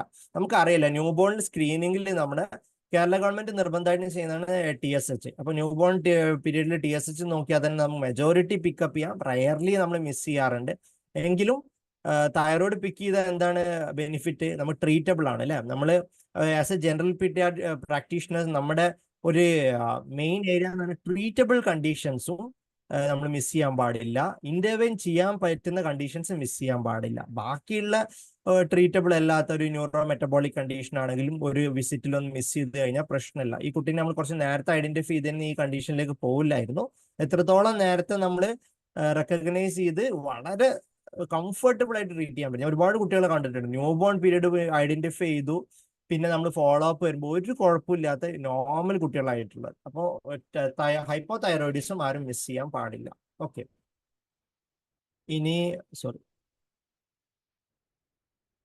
ഇനി നമ്മുടെ സെക്കൻഡ് വിസിറ്റ് ഞാൻ വേണമെങ്കിൽ ഒന്നും കൂടി സമ്മറൈസ് ചെയ്യാം കേട്ടോ എല്ലാം കഴിയുമ്പോൾ.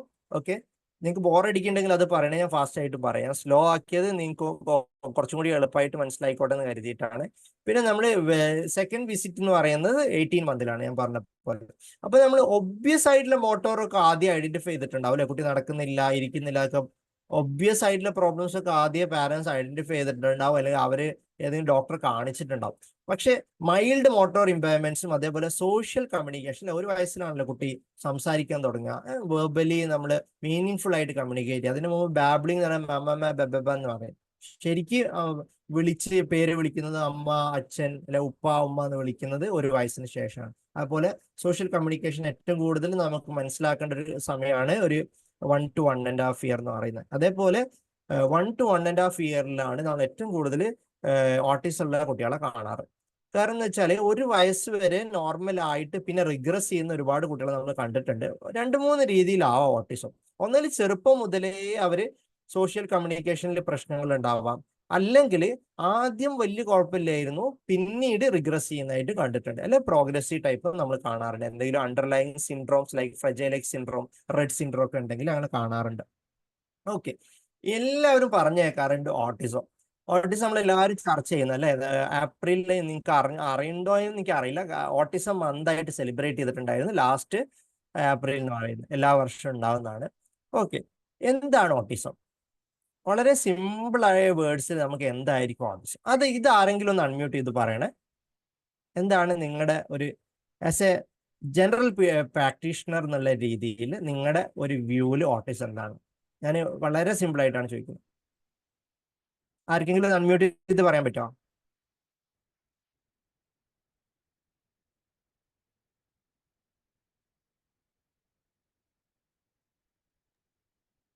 ഡെഫിനേഷൻ ആണോ?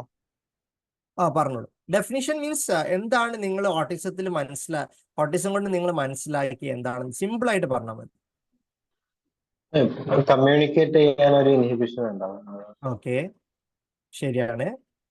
പിന്നെ ഒരു ഇന്ററാക്ട് ചെയ്യാനും മറ്റുള്ള അതെ ആൾക്കാരോട് അതെ ഇന്ററാക്ട് ചെയ്യാൻ ഒരു അതെ അതെ ഇൻഹിബിഷൻ ഉണ്ടാവും. Social communication delay. Social delay. Social ഡൊമൈനും കമ്മ്യൂണിക്കേഷൻ ഡൊമൈനിലും ആണ് 5 ഡൊമൈൻ നമ്മൾ എക്സ്പ്ലെയിൻ ചെയ്തല്ലോ. അതിൽ സോഷ്യൽ ഡൊമൈനും കമ്മ്യൂണിക്കേഷൻ ഡൊമൈനിലും എഫക്റ്റഡ് ആണെങ്കിലാണ് നമ്മൾ എന്ത് പറയുന്നത്, ഓട്ടിസം എന്ന് പറയുന്നത്. അപ്പം ചില ആൾക്കാർ ചോദിക്കും എല്ലാ ഡൊമൈനും എഫക്റ്റഡ് ആണെങ്കിലോ, അപ്പൊ നമ്മൾ ഗ്ലോബൽ ഡെവലപ്മെന്റ് ഡിലേ എന്ന് പറയും. ഓക്കെ, ഇനി വേറെ കൺഫ്യൂഷൻ വരാം. എന്താണ് global development delay? Global development 2 or more domains effect ചെയ്ത് കഴിഞ്ഞാൽ നമ്മൾ ഗ്ലോബൽ ഡെവലപ്മെന്റ് ഡിലേ എന്ന് പറയാറുണ്ട്. പക്ഷെ ഓട്ടിസത്തിന് എന്തുകൊണ്ട് 2 ഡൊമൈൻ ഓൾറെഡി എഫക്ട് ചെയ്തില്ല? സോഷ്യലും കമ്മ്യൂണിക്കേഷനും ഏർലി ഏജ് ഗ്രൂപ്പിൽ നമ്മൾ ഓൾമോസ്റ്റ് സെയിം ആയിട്ടാണ് കൺസിഡർ ചെയ്യുക. ഇനി ആ കുട്ടിക്ക് അതിന്റെ കൂടെ മോട്ടോർ ഇമ്പയർമെന്റോ കോഗ്നിറ്റീവ് ഇമ്പയർമെന്റോ ഉണ്ടെങ്കിലാണ് നമ്മൾ ഗ്ലോബൽ ഡെവലപ്മെന്റ് ഡിലേ എന്ന് പറയാം. അല്ലെങ്കിൽ നമ്മൾ ഒരു സോഷ്യൽ കമ്മ്യൂണിക്കേഷൻ ഡിലേ ഉള്ള കുട്ടീനെ നമ്മൾ എന്താ പറയാ, പ്രൈമറി നമ്മൾ പറയുന്ന പേര് ഓട്ടിസം ആയിരിക്കും. അതിന്റെ കൂടെ ഇത് DSM-5 ഒക്കെ പറയുന്ന 2 ക്രൈറ്റീരിയ ഉണ്ട്, എ ക്രൈറ്റീരിയ, ബി ക്രൈറ്റീരിയ. അതിൽ എ ക്രൈറ്റീരിയയിലാണ് ഈ സോഷ്യൽ കമ്മ്യൂണിക്കേഷൻ ഡിലേ. സോഷ്യൽ മൈൽ സ്റ്റോൺസിലും ഡിലേ വരിക, കമ്മ്യൂണിക്കേഷനിലും ഡിലേ വരിക. കൂടെ ഒരു ബി ക്രൈറ്റീരിയ കൂടെ ഉണ്ട്. അത് നമ്മൾ നിർബന്ധമായിട്ട് കണ്ടോളണമെന്നൊന്നുമില്ല, നമ്മൾ ഒരുപാട് കേട്ടിട്ടുണ്ടാവും അല്ലെ. സെൻസറി ഇഷ്യൂസ് ഉണ്ടാവും കുട്ടികൾക്ക്, റിജിഡും റെസ്ട്രിക്റ്റീവ് ആയിട്ടുള്ള ബിഹേവിയേഴ്സ് ഒക്കെ ഉണ്ടാവാം. അതും കൂടെ ചേരുമ്പോഴാണ് ഓട്ടിസത്തിന് കംപ്ലീറ്റ് DSM-5 ക്രൈറ്റീരിയ പ്രകാരം ഡയഗ്നോസിസ് നമ്മൾ ചെയ്യാം. ഓക്കെ, അപ്പോൾ ഈ സോഷ്യൽ കമ്മ്യൂണിക്കേഷൻ ഡിലേ എന്ന് പറയാൻ എങ്ങനെ ആയിരിക്കാം സോഷ്യൽ കമ്മ്യൂണിക്കേഷൻ ഡിലേ?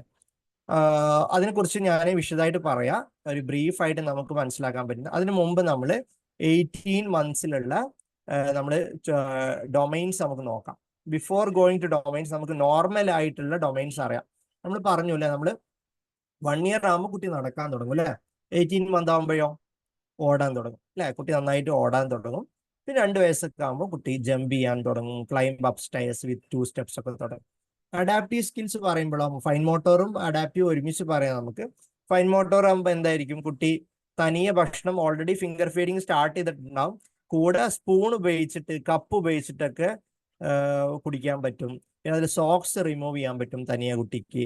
പിന്നെ ഒരു പെന്ന് കിട്ടിക്കഴിഞ്ഞാൽ കുത്തി വരയ്ക്കാൻ തുടങ്ങും അല്ലെ, സ്ക്രിബിൾ ചെയ്യാൻ തുടങ്ങും കുട്ടികൾ. അതൊക്കെ ഒരു 1 to 1.5 year ഇടയ്ക്കാണ് സംഭവം. സോഷ്യൽ എങ്ങനെയായിരിക്കും കുട്ടികൾ നേരത്തെ ഞാൻ പറഞ്ഞു അല്ലെ, നമ്മുടെ ഫാമിലി മെമ്പേഴ്സിനെ ഐഡന്റിഫൈ ചെയ്യുക, അതൊക്കെ ഒരു 6-8 മാസം കൊണ്ട് കഴിഞ്ഞു. പിന്നെ അവിടെ നിന്ന് അങ്ങോട്ട് എന്താ, നമ്മളെ മനസ്സിലായി, നമ്മളായിട്ട് കണക്റ്റഡ് ആയി, നമ്മൾ ചെയ്യുന്ന ഇമിറ്റേറ്റ് ചെയ്യാൻ തുടങ്ങും അല്ലെ.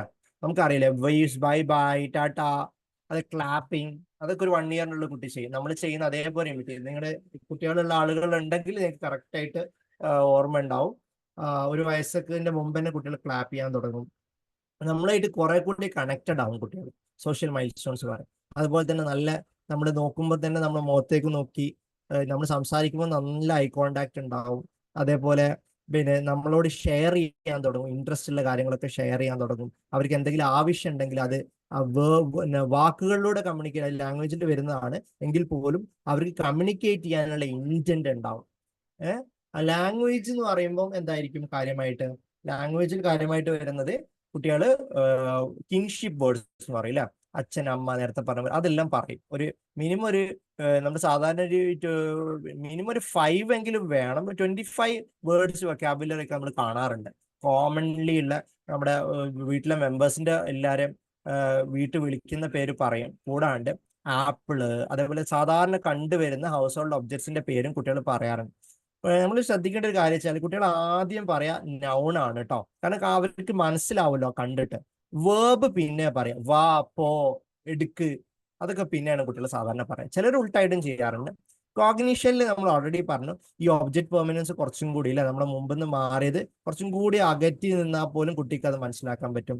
അതേപോലെ കുട്ടിയുടെ ഇമാജിനേഷൻ, ബ്രെയിന് ഡെവലപ്പ്, ഇമാജിനേഷൻസ് ഒക്കെ ഒരുപാട് ഡെവലപ്പ് ആവും. അപ്പൊ അതിന് കുറച്ച് ഡീറ്റെയിൽ ആയിട്ട് ഞാൻ പറഞ്ഞുതരാം.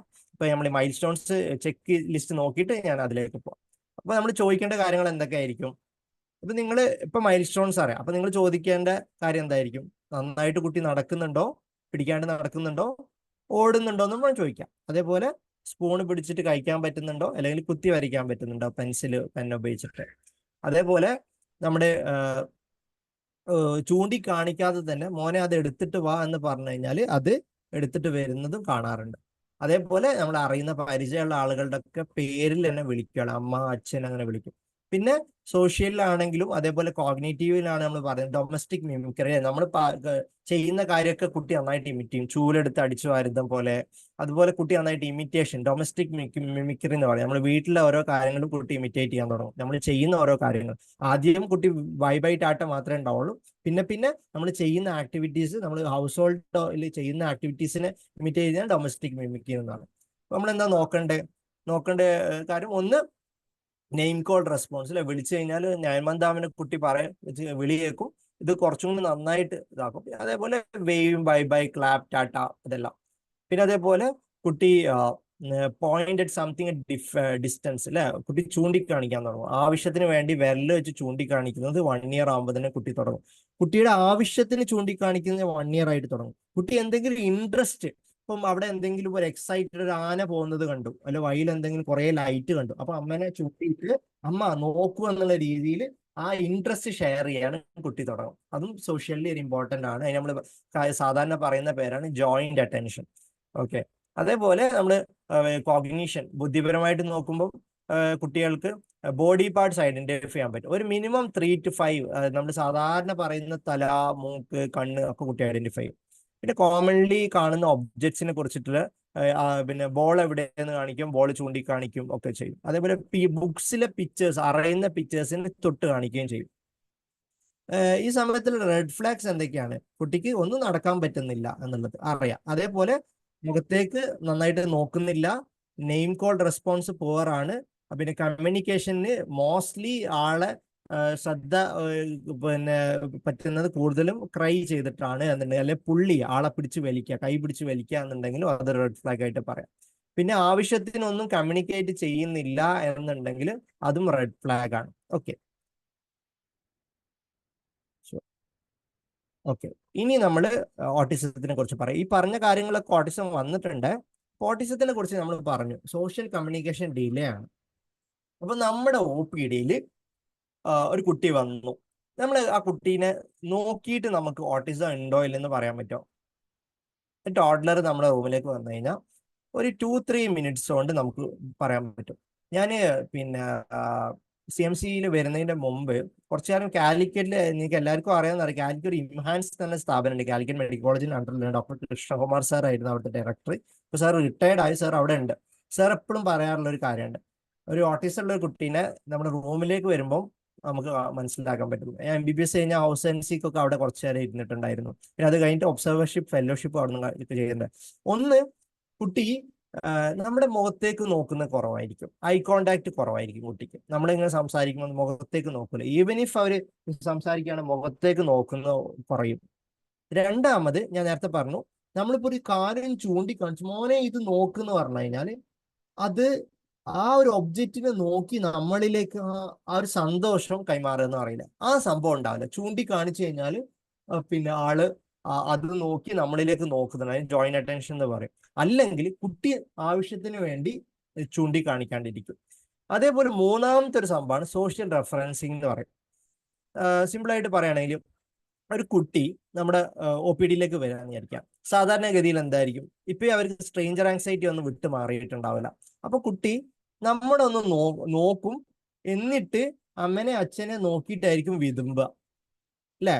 അവരൊന്ന് ഉറപ്പ് വരുത്തും, അവർ നോൺ ആയിട്ടുള്ള ആൾക്കാരൊന്ന് റെഫർ ചെയ്യും എന്താ ചെയ്യേണ്ട ഈ സിനാരിയിൽ. ചിലപ്പോൾ കുട്ടി ചിരിക്കും അല്ലെ കരയും. നോൺ ആയിട്ടുള്ള അവരെ ആൾക്കാർ, അവര് സറൗണ്ടിങ് ആയിട്ട് ആൾക്കാരെ പോലും ശ്രദ്ധിക്കുന്നില്ല എന്നുണ്ടെങ്കിലും അത് നമുക്ക് ഒരു റെഡ് ഫ്ലാഗ് ആണ്. അത് നേരത്തെ പറഞ്ഞ പോലെ റെഡ് ഫ്ലാഗ് ആണ്. ഈ 3 കാര്യം നിങ്ങൾക്ക് ഒരു കുട്ടിയിൽ പ്രശ്നമുണ്ടെന്ന് തോന്നുകയാണെങ്കിൽ ആ കുട്ടിക്ക് ഓട്ടിസം ഉണ്ടാവാനുള്ള സാധ്യത വളരെ കൂടുതലാണ് വിത്ത് സ്പീച്ച് ഡിലേ. ഓക്കെ. അപ്പോൾ ഈ ഓട്ടിസമുള്ള കുട്ടികൾ എന്ന് പറയുമ്പോൾ സാധാരണ നമ്മൾ സിമ്പിൾ ആയിട്ട് സാധാരണ ആളുകളോട് പറയുന്ന ഒരു കാര്യമുണ്ട്, ഈ കുട്ടിയുടേതായ ഒരു ലോകത്തിലായിരിക്കും. അവരുടേതായ ലോകത്തിൽ അവരിങ്ങനെ കഴിയുന്ന കളിക്കുന്നുണ്ടാവും, അങ്ങോട്ട് നോക്കുന്നുണ്ടാവും, ഇങ്ങോട്ട്. നമ്മളോട് കമ്മ്യൂണിക്കേറ്റ് ചെയ്യണം, പാരന്റ്സിനോട് കമ്മ്യൂണിക്കേറ്റ് ചെയ്യണം എന്നൊരു ഇന്റന്റ് അവർക്ക് ഉണ്ടാവില്ല.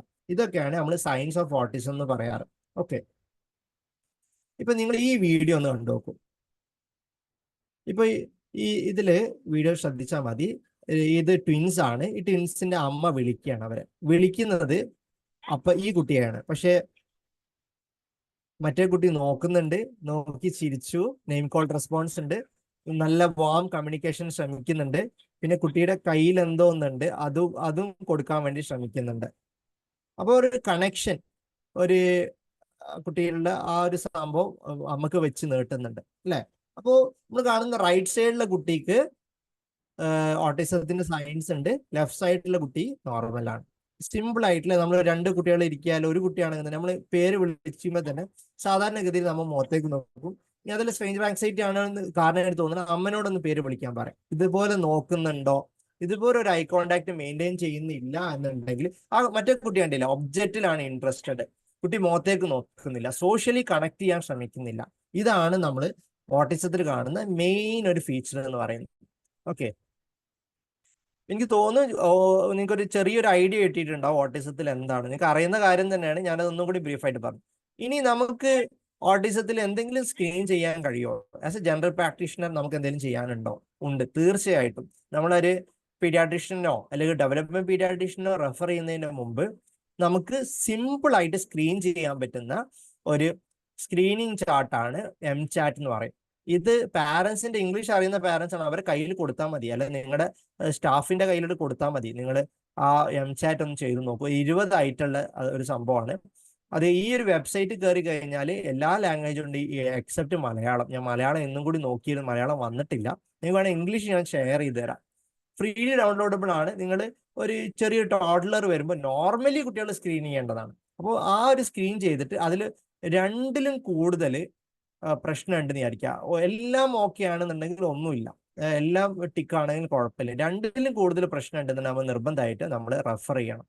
നിങ്ങളുടെ അടുത്ത പീഡിയാട്രീഷ്യൻ ആണെങ്കിൽ പീഡിയാട്രീഷ്യൻ, ഡെവലപ്മെന്റ് പീഡിയാട്രീഷ്യൻ സെന്റർ ആണ്, അങ്ങനെയും റെഫർ ചെയ്യാം. നേരിട്ട് സ്പീച്ച് തെറാപ്പിസ്റ്റ് അല്ലെങ്കിൽ നേരിട്ടിട്ട് തെറാപ്പിസ്റ്റിന് റെഫർ ചെയ്യാണ്ടിരിക്കുക. കാരണം അണ്ടർലൈങ് എത്തിയോളജി നമുക്ക് വിശദമായിട്ട് നോക്കണം. നിങ്ങൾക്ക് നന്നായിട്ട് ഇവാലുവേറ്റ് ചെയ്യാൻ പറ്റുന്നുണ്ടെങ്കിൽ ചെയ്യാം, അല്ലെങ്കിൽ നിങ്ങൾക്ക് ബിസിയാണ്, നിങ്ങൾക്ക് കുറച്ചും കൂടി ഒരു അറ്റൻഷൻ കൊടുത്തിട്ട് ഇതാക്കണം എന്നുണ്ടെങ്കിൽ ഒരു കൺസേൺഡ് ആയിട്ടുള്ള ഡോക്ടർക്ക് നിങ്ങൾ റെഫർ ചെയ്യാം. അപ്പോൾ ഇതും നിങ്ങൾക്ക് വേണം ഈ ഒരു ഇതും 20 ക്വസ്റ്റ്യൻസ് മാത്രമല്ല, ഇത് ഞങ്ങൾക്ക് ഷെയർ ചെയ്ത് MCAT എന്നാണ്, വേൾഡ് വൈഡ് ആക്സെപ്റ്റഡ് ആണ്. ഓക്കെ, സ്ക്രീനിങ് ടെസ്റ്റ് ആണ് ഓട്ടിസത്തിന്റെ.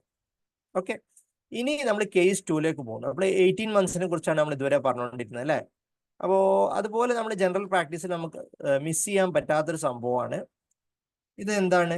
ഒരു 1 year 6 month ഓൾഡ് ബോയ് വന്നു, ശരിക്കും നടക്കുന്നില്ല എന്നാണ് കംപ്ലൈന്റ്. ഈവൻ വിത്തൗട്ട് സപ്പോർട്ട് ശരിക്കും നടക്കുന്നില്ല, ബാക്കി ഒരു ഇഷ്യൂസും ഇല്ല. കാര്യം പ്രിഡോമിനറ്റ്ലി ഒരു മോട്ടോർ ഡിലേ മാത്രമാണ്. കുട്ടി ബൈ ബൈ കൊടുക്കുന്നുണ്ട്, അമ്മ അച്ഛൻ വിളിക്കുന്നുണ്ട്, ന്യൂറോളജിക്ക് എക്സാമിനേഷൻ ഒക്കെ നോർമലാണ്. പക്ഷേ കുട്ടിയെ കാണുമ്പോൾ തന്നെ നല്ല ബോയിങ് ഉണ്ട്, അല്ലെങ്കിൽ റിസ്റ്റ് വൈഡനിങ് ഉണ്ടെങ്കിൽ എന്തായിരിക്കും എത്തിയോളജി?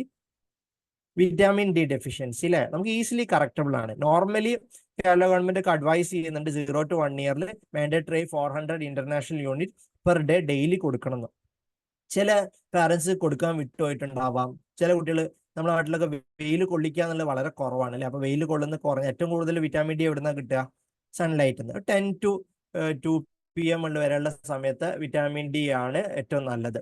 ഓക്കെ, സോറി, വെയിലാണ് ഏറ്റവും നല്ലത്. ഓക്കെ, അപ്പോൾ വിറ്റാമിൻ ഡി ഡെഫിഷ്യൻസി മിസ് ചെയ്യാൻ പാടില്ലാത്ത രണ്ടാമത്തെ ഒരു സിറ്റുവേഷൻ ആണ്. ന്യൂട്രീഷൻ ഡെഫിഷ്യൻസിയിൽ വരുന്നൊരു ഇതാണ്. കൂടുതലും സൺലൈറ്റ് കിട്ടാത്ത കുട്ടികളാണ് നമ്മൾ കാണാറ്. ഇപ്പൊ സർവ്വസാധാരണ നമ്മൾ കാണാറുണ്ട്. മാൻഡേറ്ററി വിറ്റാമിൻ ഡി കൊടുക്കുന്നതിനാണ് നല്ലത്. പിന്നെ ഇങ്ങനെ വന്നു കഴിഞ്ഞാൽ നമുക്ക് ട്രീറ്റ്മെന്റ് ഡോസിലേക്ക് പോകണം, അല്ലെങ്കിൽ 400 ഇന്റർനാഷണൽ യൂണിറ്റ് 1 year വരെ, 1 yearന് ശേഷം 600 ഇന്റർനാഷണൽ യൂണിറ്റ് നമുക്ക് കൊടുത്താൽ മതി. ട്രീറ്റ്മെന്റ് ആണെങ്കിൽ നമ്മൾ ആസ് യൂഷ്വൽ നമുക്കറിയില്ല അഡൽട്ടിന് എങ്ങനെ മാനേജ് ചെയ്യാം. 60,000 ഇന്റർനാഷണൽ യൂണിറ്റ് പെർ വീക്കിലില്ല.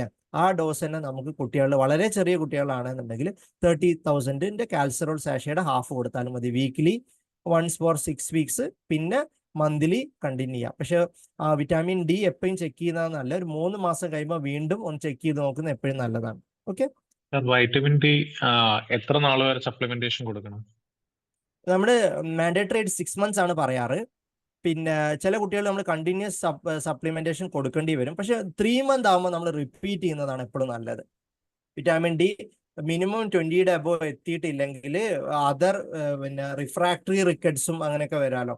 ഇപ്പോൾ ന്യൂട്രീഷൻ ഡെഫിഷ്യൻസി അല്ലാത്ത ഡീറ്റെയിൽഡ് ആയിട്ട് പ്രൊഫൈൽ ഒന്ന് നോക്കണം. കാൽഷ്യം, ഫോസ്ഫറസും പിന്നെ ബൈകാർബണേറ്റും എല്ലാം വെച്ചിട്ട് നമ്മൾ ഡീറ്റെയിൽഡ് ആയിട്ടൊന്ന് നോക്കണം. ഓക്കെ, ക്ലിനിക്കൽ സിനാരിയിൽ നിങ്ങൾക്ക് പറ്റുമെങ്കിൽ റിസ്ക് വൈഡനിങ് ഒക്കെ ഉണ്ട് എന്നുണ്ടെങ്കിൽ എക്സ്റേ എടുത്ത് നോക്കുന്നത് എപ്പോഴും നല്ലതാണ്. എക്സ്റേയിൽ ആദ്യം ഒരു ബേസ് ലൈൻ എക്സ്റേ എടുത്താൽ എക്സ്റേയിൽ ചേഞ്ചസ് കാണാൻ പറ്റും ഒരു 3 months തന്നെ. ഓക്കെ, ഇനി മൂന്നാമത്തെ കേസ്, ഇത് അത്ര കോമൺ അല്ല നമ്മുടെ നാട്ടിൽ. നമ്മുടെ നാട്ടിലെ വെജിറ്റേറിയൻ എന്ന് പറഞ്ഞു കഴിഞ്ഞാലും അവർ മീൻ കഴിക്കും അല്ലേ. നമ്മുടെ നാട്ടിൽ മുട്ട, മീൻ കഴിക്കാത്തവർ കുറവായിരിക്കും. ഞാൻ PG ചെയ്യുന്ന സമയത്ത് പൂനെയിലായിരുന്നു. അവിടെ ഒരു 40% വെജിറ്റേറിയൻസ് ആയിരുന്നു. ഇപ്പോഴും ഞാൻ കുറേ വെജ് ആയിട്ടുള്ള ആൾക്കാരെ കാണാറുണ്ട്. അപ്പോൾ ഇത് നമുക്ക് മിസ് ചെയ്യാതിരുന്ന ഏറ്റവും നല്ലതാണ്. നമുക്ക് ന്യൂട്രീഷൻ ഡെഫിഷ്യൻസിയിൽ തന്നെ വരുന്നതാണ്. ഈ കുട്ടിയെ ശ്രദ്ധിച്ചു. ഈ കുട്ടി നടക്കുന്നില്ല എന്ന് പറഞ്ഞിട്ടാണ് നമ്മുടെ അടുത്ത് വന്നത്. നോക്കുമ്പോൾ അവർക്ക് ന്യൂറോ കോഗ്നിറ്റീവ് ഡിലേ ഉണ്ട് കുട്ടിക്ക്. അതുപോലെ തന്നെ കുട്ടിക്ക് ഹൈപ്പർ പിഗ്മെന്റേഷൻ ഉണ്ട്. നെക്കുള്ള ഏരിയയിലൊക്കെ ഹൈപ്പർ പിഗ്മെന്റേഷൻ ഉണ്ട്. എന്തായിരിക്കും ഡയഗ്നോസിസ്? പ്യുവർ വെജിറ്റേറിയൻ ആണ്. അപ്പോൾ B12 ഡെഫിഷ്യൻസി അല്ലേ. കുട്ടി കാര്യമായിട്ടൊന്നും കഴിക്കില്ല, അധികം ബിസ്ക്കറ്റാണ് കഴിക്കില്ല, അമ്മയുടെ മിൽക്ക് മാത്രമാണ്. അത് സഫീഷ്യന്റ് അല്ലല്ലോ. ഇൻവെസ്റ്റിഗേഷൻ നമ്മൾ മാക്രോസൈറ്റിക് അനീമിയ കാണാറുണ്ട്. ഇപ്പോൾ B12 ഡെഫിഷ്യൻസിയും കറക്റ്റബിൾ ആയിട്ടുള്ള ഒരു ഇതാണ്. കൂടുതലും 1 to 2 ഇയറിന്റെ ഇടയ്ക്കാണ് നമ്മൾ കാണാറ്. ഓക്കെ, ഇനി നമ്മൾ ക്വിക്കായിട്ട് 24 to 30 month വിസിറ്റിൽ നമ്മൾ എന്താ നോക്കേണ്ടത്? നമ്മുടെ social mile stones, language mile stones ഒക്കെ തന്നെയാണ് കാര്യമായിട്ട് നോക്കേണ്ടത്. കൂടെ ഇന്റലക്ച്വലി കുട്ടി കോഗ്നിറ്റീവ്ലി എത്രത്തോളം മുമ്പോട്ട് പോയിട്ടുണ്ട് എന്ന് നമുക്ക് നോക്കാം. ഓക്കെ, ഇനി നമുക്കൊന്ന് ക്വിക്കായിട്ട് മൈൽ സ്റ്റോൺസ് നോക്കിയാലോ. ഒരു 24 to 30 month motor mile stones ഇങ്ങനെ ഉണ്ടാവും. കുട്ടി ഓടാൻ തുടങ്ങിയിട്ടുണ്ടാവും അല്ലെ. പിന്നെ 2 steps വെച്ചിട്ട് അപ്സ്റ്റേഴ്സിന് ക്ലൈംബ് ചെയ്യാൻ തുടങ്ങിയിട്ടുണ്ടാവും. അഡാപ്റ്റീവ് സ്കിൽസ് കുട്ടികൾ ആദ്യം ജസ്റ്റ് പെൻ്റെ അടുത്ത് സ്ട്രോക്ക് ചെയ്യുള്ളൂ. പക്ഷെ ഒരു 2 വയസ്സൊക്കെ ആകുമ്പോൾ കുട്ടികൾ ശരിക്കും പിന്നെ ആദ്യം സ്ക്രിബ്ലിംഗ് ചെയ്യുക, പിന്നെ സ്ട്രോക്ക് ചെയ്യും. വെർട്ടിക്കലും ഹൊറിസോണ്ടൽ സ്ട്രോക്ക് ചെയ്യാൻ തുടങ്ങും. സർക്കുലർ ആയിട്ട് സ്ട്രോക്ക് ചെയ്യാൻ തുടങ്ങും. അതൊക്കെ ഒരു 2 വയസ്സിലെ കുട്ടികൾ ചെയ്യാറുണ്ട്. അഡാപ്റ്റീവ് സ്കിൽസ് ആകുമ്പോൾ നന്നായിട്ട് സ്പൂൺ പിടിച്ചിട്ട് ഭക്ഷണം കഴിക്കാനൊക്കെ കുട്ടിക്ക് പറ്റണം. അതാണ് ഫൈൻ മോട്ടോറിൽ പറയാനുള്ളതും. അതേപോലെ അഡാപ്റ്റീവും. അതേപോലെ ടോയ്ലറ്റ് ട്രെയിനിങ് നമുക്ക് 2 ഇയറിലാണ് നമ്മൾ ഐഡിയലി സ്റ്റാർട്ട് ചെയ്യാൻ പറയാറ്. ഓക്കെ, അതുപോലെ സോഷ്യൽ മൈൽ സ്റ്റോൺസ് പറയുമ്പോൾ കുട്ടി നന്നായിട്ട് കണക്ട് ചെയ്തിട്ടുണ്ടാവും. 2 ഇയർ ഉള്ള കുട്ടി എങ്ങനെയാ അറിയാം? സോളിറ്ററി പ്ലേ എന്ന് പറയില്ല. ആദ്യത്തെ ഒരു 2 years കുട്ടി തനിയെ കളിക്കാം. പിന്നെ ബാക്കിയുള്ള കുട്ടികൾ നോക്കിയിട്ട് കളിക്കുന്ന ഒരു പ്ലേക്ക് പറയുന്നതാണ് പാരലൽ പ്ലേ. അതും സ്റ്റാർട്ട് ചെയ്തിട്ടുണ്ടാവും 2 ഇയേഴ്സിലെ കുട്ടികൾ. ലാംഗ്വേജിൽ എന്താണ് നമ്മൾ പറയാം? കുട്ടി ഓൾറെഡി 1 words സംസാരിക്കാൻ 1.5 വയസ്സും 1 വയസ്സിലൊക്കെ ഉണ്ടായിരുന്നു. 2 വയസ്സാകുമ്പോൾ 2 വാക്കുകൾ കുട്ടി സംസാരിക്കും. അതാണ് ഫ്രേസസ് എന്ന് പറയും. കംപ്ലീറ്റ് സെന്റൻസ് അല്ല. അമ്മ, പാല് അങ്ങനെ പറയും. അപ്പോൾ പിന്നെ 3 വയസ്സാകുമ്പോഴോ 3 വാക്കുകൾ കൂട്ടിയിട്ട് അമ്മ പാല് തരുമോ. അപ്പോൾ 1 വയസ്സിൽ ഈ സിമ്പിളായിട്ട് ഓർത്തെക്കാൻ പറ്റുന്ന ഞാൻ നേരത്തെ പറഞ്ഞ ടിപ്പ് പോലെ ലാംഗ്വേജിലൊരു ടിപ്പാണ് 1 year 1 word, 2 year 2 word കൂട്ടി സംസാരിക്കാം, 3 വയസ്സിൽ 3 word കൂട്ടി സംസാരിക്കാം, 4 വയസ്സിൽ 4 word കൂട്ടി സംസാരിക്കാം. ഓക്കെ, അത് നിങ്ങൾക്ക് ടിപ്പായിട്ട് വെക്കാം. അതേപോലെ നേരത്തെ മോട്ടോറിൽ പറഞ്ഞിട്ടുണ്ടായിരുന്ന tip 4 month neck holding, 8 month sitting, 1 year walking. പിന്നെ വേറൊരു ടിപ്പും കൂടി ഞാൻ പറയാം. ലാംഗ്വേജിൽ ഇന്റലിജിബിലിറ്റി ഓഫ് സ്പീച്ച് എന്ന് പറയും. ഒരു വയസ്സായ കുട്ടി പറയുന്നത് നമുക്ക് 25% മനസ്സിലാവുള്ളൂ. 2 വയസ്സാകുമ്പോൾ 50% മനസ്സിലാവും, 50%. 3 വയസ്സാകുമ്പോൾ 75% മനസ്സിലാവും. 4 വയസ്സാകുമ്പോഴോ 100% എല്ലാവർക്കും മനസ്സിലാവുന്ന രീതിയിലായിരിക്കണം കുട്ടി സംസാരിക്കേണ്ടത്. ഇല്ലെങ്കിൽ സ്പീച്ച് കൺസേൺസ് ഉണ്ട് നമുക്ക് പറയാം. കോഗ്നിറ്റീവ് ആകുമ്പോൾ ഒത്തിരി ഇമ്പ്രൂവ് ആയിട്ടുണ്ടാവും. കോഗ്നിറ്റീവില് മൈൽ സ്റ്റോൺസിൽ നമ്മൾ കുട്ടികൾ നന്നായിട്ട് ഇമാജിനേഷൻ ഒക്കെ ഡെവലപ്പ് ചെയ്തിട്ടുണ്ടാകും. അപ്പൊ എല്ലാ ഒബ്ജക്ട്സിന്റെ ഫംഗ്ഷൻ അവർക്ക്, ഒരു മൊബൈൽ എടുത്തു കഴിഞ്ഞാൽ അവർ ചെവിയിൽ വെച്ചിട്ട് സംസാരിക്കുന്ന പോലെ കാണിക്കും. ഒരു കോമ്പ് ചീപ്പ് കിട്ടിക്കഴിഞ്ഞാൽ അത് കോമ്പ് ചെയ്യുന്ന പോലെ, പിന്നെ ഡോള് കിട്ടിക്കഴിഞ്ഞാൽ ഡോളിന് ഭക്ഷണം കൊടുക്കുന്ന പോലെ, അതേപോലെ ഡോളിന് ഉറക്കുന്ന പോലെ, അതൊക്കെ 2 വയസ്സ് 2.5 വയസ്സിൽ കുട്ടി നന്നായിട്ട് ചെയ്യും. അതാണ് നമ്മൾ കോഗ്നിഷനിൽ കൂടുതലും പറയാം. കൂടാണ്ട് കുട്ടികള് പിന്നെ സെയിം ഒബ്ജക്റ്റുകളെ മാച്ച് ചെയ്യാൻ തുടങ്ങും, പിന്നെ കളർ ഐഡന്റിഫൈ ചെയ്യാൻ തുടങ്ങും. ഇതൊക്കെയാണ് നമ്മൾ കോഗ്നിഷനിൽ പറയാം. ഇനി കോഗ്നിഷൻ സാധാരണ നോക്കേണ്ട കാര്യങ്ങൾ എന്താ? ഇൻ ജനറൽ എന്തൊക്കെയാണ് നോക്കേണ്ട കാര്യങ്ങൾ? ഒന്ന്, ചോദിക്കേണ്ട കാര്യങ്ങൾ എന്തൊക്കെയാ? ഓടുന്നുണ്ടാവും, സംസാരിക്കുമ്പോൾ 2 വാക്കുകൾ കൂട്ടി സംസാരിക്കുന്നുണ്ടാവും. പിന്നെ കുട്ടികൾ വേർബലി സംസാരത്തിലൂടെയാണ് കമ്മ്യൂണിക്കേറ്റ് ചെയ്യുന്നത്. പിന്നെ മറ്റുള്ള കുട്ടികളെ കണ്ട് അവരെ കൂടെ കളിക്കാൻ ഇഷ്ടമാണോ? അതില്ല എന്നുണ്ടെങ്കിൽ അതൊരു റെഡ് ഫ്ലാഗ് ആണ്. ഓക്കെ, അതേപോലെ കുട്ടി ഹൈഫൈ കൊടുക്കുന്നുണ്ട്, നന്നായി ഫ്ലൈയിങ് കിസ് കൊടുക്കുന്നുണ്ട്, അതിനൊക്കെ റെസ്പോണ്ട് ചെയ്യുന്നുണ്ട്. പിന്നെ അതേപോലെ ഞാൻ പറയുമ്പോൾ സോഷ്യലിൽ പറഞ്ഞ പോലെ കുട്ടി ഓരോ ഒബ്ജക്റ്റിന്റെ ഉപകാരം മനസ്സിലാക്കിയിട്ട് ഉപയോഗിക്കാൻ തുടങ്ങും.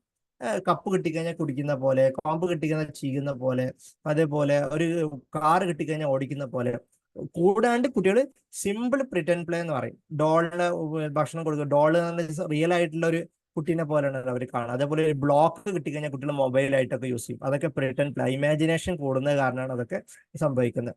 പിന്നെ നമ്മൾ എന്താ ചെയ്തു നോക്കാൻ പറ്റുന്നത്, നമ്മുടെ ഒരു ബുക്കും നമ്മുടെ ഓഫീസിൽ ഒരു പേപ്പറും ഒരു പെൻസിലോ ഉണ്ടെങ്കിൽ കുട്ടി സർക്കുലർ സ്ക്രിബ്ലിംഗ് ഒക്കെ വരുന്നുണ്ടോ എന്ന് നോക്കാം. പിന്നെ ഞാൻ പറഞ്ഞു കോഗ്നിഷൻ ഇല്ല, ഒരേ 2 ഒബ്ജക്റ്റ് കാണുമ്പോൾ റെഡിനോട് മാച്ച് ചെയ്യുക, പിന്നെ ഒരേ ആപ്പിളുകളൊക്കെ സോർട്ട് ചെയ്യുക, അല്ലെങ്കിൽ കുറെ ഫ്രൂട്ട്സ് ഉണ്ടെങ്കിൽ ആപ്പിൾ എല്ലാം എടുത്തേക്ക് വെക്കുക, അങ്ങനെ സോർട്ടിംഗ് എന്ന് പറയും. അതും കുട്ടികൾ 2-2.5 വയസ്സാകുമ്പോൾ സംഭവിക്കും. അതേപോലെ കോമൺ ആയിട്ടുള്ള ഒബ്ജക്റ്റുകൾ നന്നായിട്ട് ഐഡന്റിഫൈ ചെയ്യാൻ പറ്റും.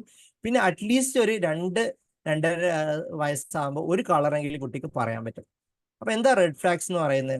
ഒന്ന്, കുട്ടി വാക്കുകൾ പോലും, അതായത് അമ്മ അച്ഛൻ പോലും വിളിക്കുന്നില്ല, നമ്മൾ റെഡ് ഫ്ലാഗ് ആണ്. അതേപോലെ കുട്ടി not trying to get attention of others, അതേഴ്സിന് അവർക്കൊരു ആവശ്യം ഉണ്ടെങ്കിൽ അതേഴ്സിന്റെ ബാക്കിയുള്ളവരുടെ അറ്റൻഷൻ പിടിച്ചു വെക്കാൻ ശ്രമിക്കുന്നില്ല, അത് ഭയങ്കര ഇമ്പോർട്ടൻ്റ് ആണ്. അതേപോലെ നടക്കുമ്പം ഫ്രീക്വന്റ് ഫോൾസ് വരിക, വാഡ്ലിംഗ് ഗേറ്റ് വരിക, അതൊക്കെ നമ്മൾ ഈ ഒരു സമയത്ത് റെഡ് ഫ്ലാഗ്സ് ആയിട്ട് പറയാൻ പറ്റും. ഓക്കെ, ഞാൻ പറഞ്ഞ പോലെ ഫങ്ഷണൽ യൂസ് ഓഫ് ഒബ്ജക്റ്റ് ആണ് ഈ ചിത്രത്തിൽ ആദ്യം കാണിച്ച് കോംബ് യൂസ് ചെയ്തിട്ട്, രണ്ടാമത് കാണിച്ചത് സിമ്പിൾ, അതും ഫങ്ഷണൽ യൂസ് ഓഫ് ഒബ്ജക്റ്റ് ആണ് കാണിച്ചത്, കാരണം ഒബ്ജക്റ്റ് ആണല്ലോ.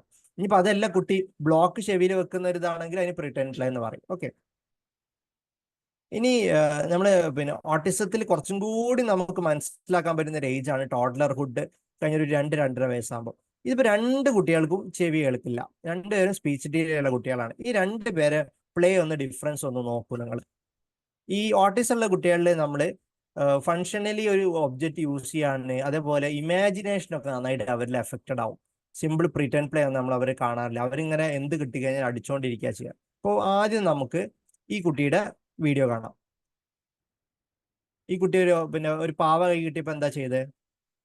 അത് എറിഞ്ഞു അല്ലേ, ഇത് അതിലിട്ടു. പിന്നെ കുക്കിംഗ് സെറ്റ്, പിന്നെ ഒരു ടീ സെറ്റ് ആണുള്ളത്, അത് അതിന്റെ മുകളിലിട്ടു. കുട്ടിക്ക് എങ്ങനെയാ അത് ഉപയോഗിക്കേണ്ടതെന്ന് അറിഞ്ഞൂടാ, അത് അതിന്റെ മുകളിലിട്ടു. പിന്നെ കൂടെ ഒരാൾ പറഞ്ഞു കൊടുക്കുന്നുണ്ട്, അത് ശ്രദ്ധിക്കുന്നുമില്ല.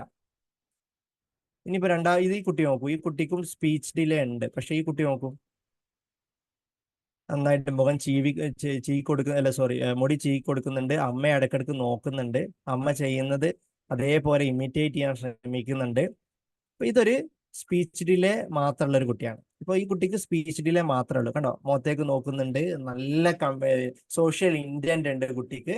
ഇതൊക്കെ ആണെങ്കിൽ കുട്ടി ഓട്ടിസം അല്ല. ഓക്കെ, ഇതൊക്കെയാണ് ഇതൊക്കെയാണ് ഏർലി സയൻസ് എന്ന് പറയുന്നത്, കുട്ടികൾ കാണുന്നത്. പിന്നെ ഒരു ടോഡ്ലർ വന്ന നിമോണിക് ആണ്, എത്രത്തോളം ഓർത്ത് വെക്കാൻ പറ്റുമെന്ന് അറിയില്ല, എങ്കിലും സിമ്പിൾ ആയിട്ട് പിന്നെ ഓർത്ത് വെക്കാൻ വേണ്ടിയിട്ട്. ഒന്ന്, ഐ കോണ്ടാക്ട് കുട്ടികൾ അവോയ്ഡ് ചെയ്യും ഓട്ടിസത്തിലെ. യൂസസ് യു എന്ന് പറഞ്ഞാൽ യൂസസ് ജസ്റ്റേഴ്സ്, നോൺ വെർബൽ ആയിട്ട് കുട്ടികൾ കമ്മ്യൂണിക്കേറ്റ് ചെയ്യേണ്ട ഹൈഫൈ ബൈ ബൈ അതൊക്കെ കുറവായിരിക്കും കുട്ടികൾക്ക്.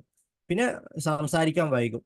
പിന്നെ ഒറ്റക്ക് കളിക്കാനാണ്, അവരുടേതായ ലോകത്താണല്ലോ, ഒറ്റക്ക് കളിക്കാനായിരിക്കും ഇൻട്രസ്റ്റ്. പിന്നെ അതേപോലെ ഷെയറിങ് പോറായിരിക്കും. അതേപോലെ പെക്യുലിയർ, ഞാൻ പറഞ്ഞില്ലേ, ബി ക്യാരക്ടേഴ്സ് എന്ന് പറഞ്ഞാൽ റിപ്പീറ്റേറ്റീവ് ബോഡി മൂവ്മെന്റ്സ്, സ്റ്റീരിയോടിപ്പീസ് എന്ന് പറയും, സെൻസറി ഇഷ്യൂസ് ഒക്കെ കുട്ടികൾ കാണാറുണ്ട്. ഓക്കെ, ഇനി നമ്മൾ സാധാരണ നമ്മുടെ OPD കണ്ടുവരുന്ന ഒരു കേസാണ്. ഇപ്പൊ നിങ്ങൾക്ക് ഇത് കേൾക്കുമ്പോൾ തന്നെ മനസ്സിലാവും, ഞാൻ പറഞ്ഞ എല്ലാ ഫീച്ചേഴ്സും ഇതിലുണ്ട്. 2 വയസ്സായ കുട്ടി വന്നു, came with parents. Mother says he always run, very hyperactive, he is not at all talking, he only cries for everything. ഇപ്പൊ തന്നെ നിങ്ങൾക്ക് മനസ്സിലായി ഫീച്ചേഴ്സ് ഒക്കെ ഓട്ടിസത്തിന്റെ ഫീച്ചേഴ്സ് ആണ്. ഫാദർ എന്ത് പറഞ്ഞു? അവൻ ഭയങ്കര നോട്ടി ആയതുകൊണ്ടാണെന്ന്. പക്ഷെ ഡീറ്റെയിൽ ആയി ഹിസ്റ്ററി എടുത്തപ്പോൾ കുട്ടിക്ക് നെയിം കോൾ റെസ്പോൺസ് ഇല്ല, ബൈ ബൈ ഹൈഫൈ ഇല്ല, പ്രോംപ്റ്റ് ചെയ്യുമ്പോൾ മാത്രമേ ഉള്ളൂ, പിന്നെ പ്രോംപ്റ്റ് ചെയ്യുമ്പോൾ പോലും ഇല്ല. പിന്നെ ഓടി നടക്കുകയാണ്, നമ്മൾ പിന്നെ ചുറ്റും എന്താ നടക്കുന്നത് ശ്രദ്ധിക്കുന്നില്ല. പിന്നെ ഒരു ടോയ് സ്റ്റെത്തസ്കോപ്പും ഡോളും കൊടുത്തു കഴിഞ്ഞാൽ കുട്ടി അത് വെച്ചിട്ട് ഇമാജിനേറ്റീവ് പ്ലേ ഇല്ല. പിന്നെ ഷെയറിങ് ഓഫ് ഇൻട്രസ്റ്റ് ഇല്ല. അതേപോലെ ആവശ്യങ്ങൾക്ക് അമ്മനോട് ചോദിക്കുക അല്ലെ ആക്ഷൻ കാണിക്കുന്നതിന് പകരം എന്താ ചെയ്യുന്നത്? അമ്മയുടെ കൈ പിടിച്ചു വലിച്ചു പോകണം. അത് കുറെ കുട്ടികൾ കാണാറുണ്ട്, ഓട്ടിസം ഉള്ള കുട്ടികൾ. ന്യൂറോളജി എക്സാമിനേഷനിൽ ഓട്ടിസം ഉള്ള കുട്ടികളെ നമ്മൾ സാധാരണ ഓട്ടിസം സ്പെക്ട്രം ഡിസോർഡറിൽ സാധാരണ ന്യൂറോളജിക്കൽ എക്സാമിനേഷൻ എല്ലാം നോർമൽ ആയിരിക്കും. അപ്പം ഈ കുട്ടിക്ക് സ്പീച്ച് ഡിലേ ഉണ്ട്, അതേപോലെ പുവർ ഇന്റന്റ് ടു കമ്മ്യൂണിക്കേറ്റ് ആണെങ്കിൽ നമ്മൾ ഇതിനെ എന്താ ഓട്ടിസം എന്ന് പറയാൻ പറ്റും. അപ്പോൾ ഓട്ടിസം ഇവാലുവേഷൻ നമുക്ക് പറ്റുമെങ്കിൽ നിങ്ങൾക്ക് ഒരു MCAT ചെയ്ത് നോക്കാം, അല്ലെങ്കിൽ നിങ്ങൾക്ക് ഡയറക്റ്റ് ആയിട്ട് സയൻസ് കാണുന്നുണ്ടെന്ന് പറഞ്ഞ് നിങ്ങൾക്ക് റെഫർ ചെയ്യാൻ പറ്റും. ഓക്കെ, പിന്നെ ഞാൻ നിങ്ങളുടെ കോമൺ ആയിട്ടുള്ള ഒരു ഡൗട്ടാണ്, അതൊന്ന് ക്ലാരിറ്റി വരുത്താന്ന് വിചാരിച്ചിട്ടാണ്. നിങ്ങൾക്ക് ഇതിനെക്കുറിച്ച് ഒരു ഭയങ്കരമായ ഡിസ്കഷൻ ഒന്നും ഞാൻ ഉദ്ദേശിക്കുന്നില്ല.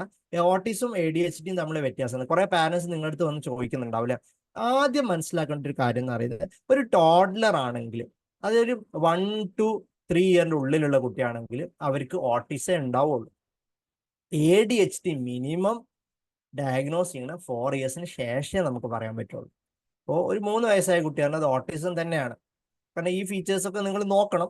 അത് അല്ലെങ്കിൽ നിങ്ങൾക്ക് ജസ്റ്റ് ഒരു ഹൈപ്പർ ആക്ടിവിറ്റി എന്ന് പറയാം.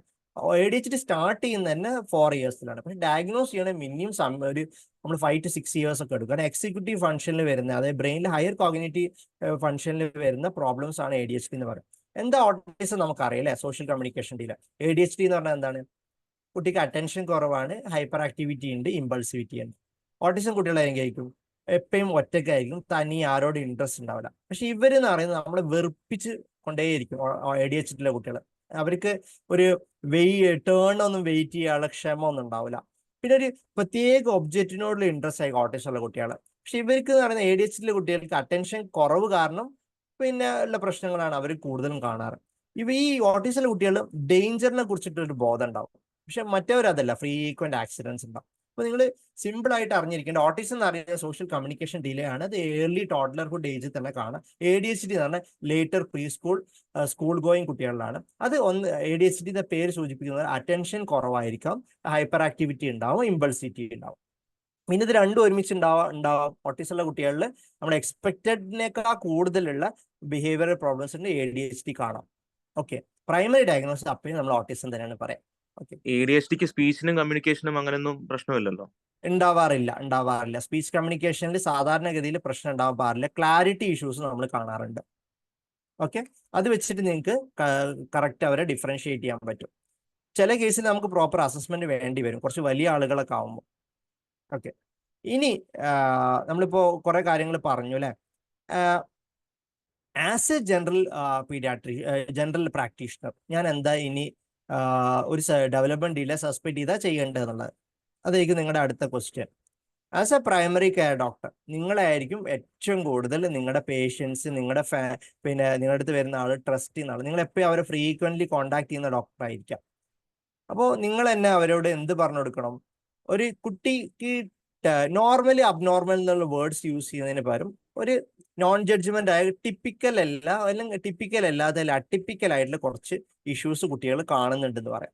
പിന്നെ ഒരു കുട്ടിയെയും നിങ്ങൾ ഡെവലപ്മെന്റിന് എന്തെങ്കിലും ഒരു ഇഷ്യൂ കണ്ടാൽ അത് നോർമൽ ആണെന്ന് ഒരിക്കലും പറയരുത്.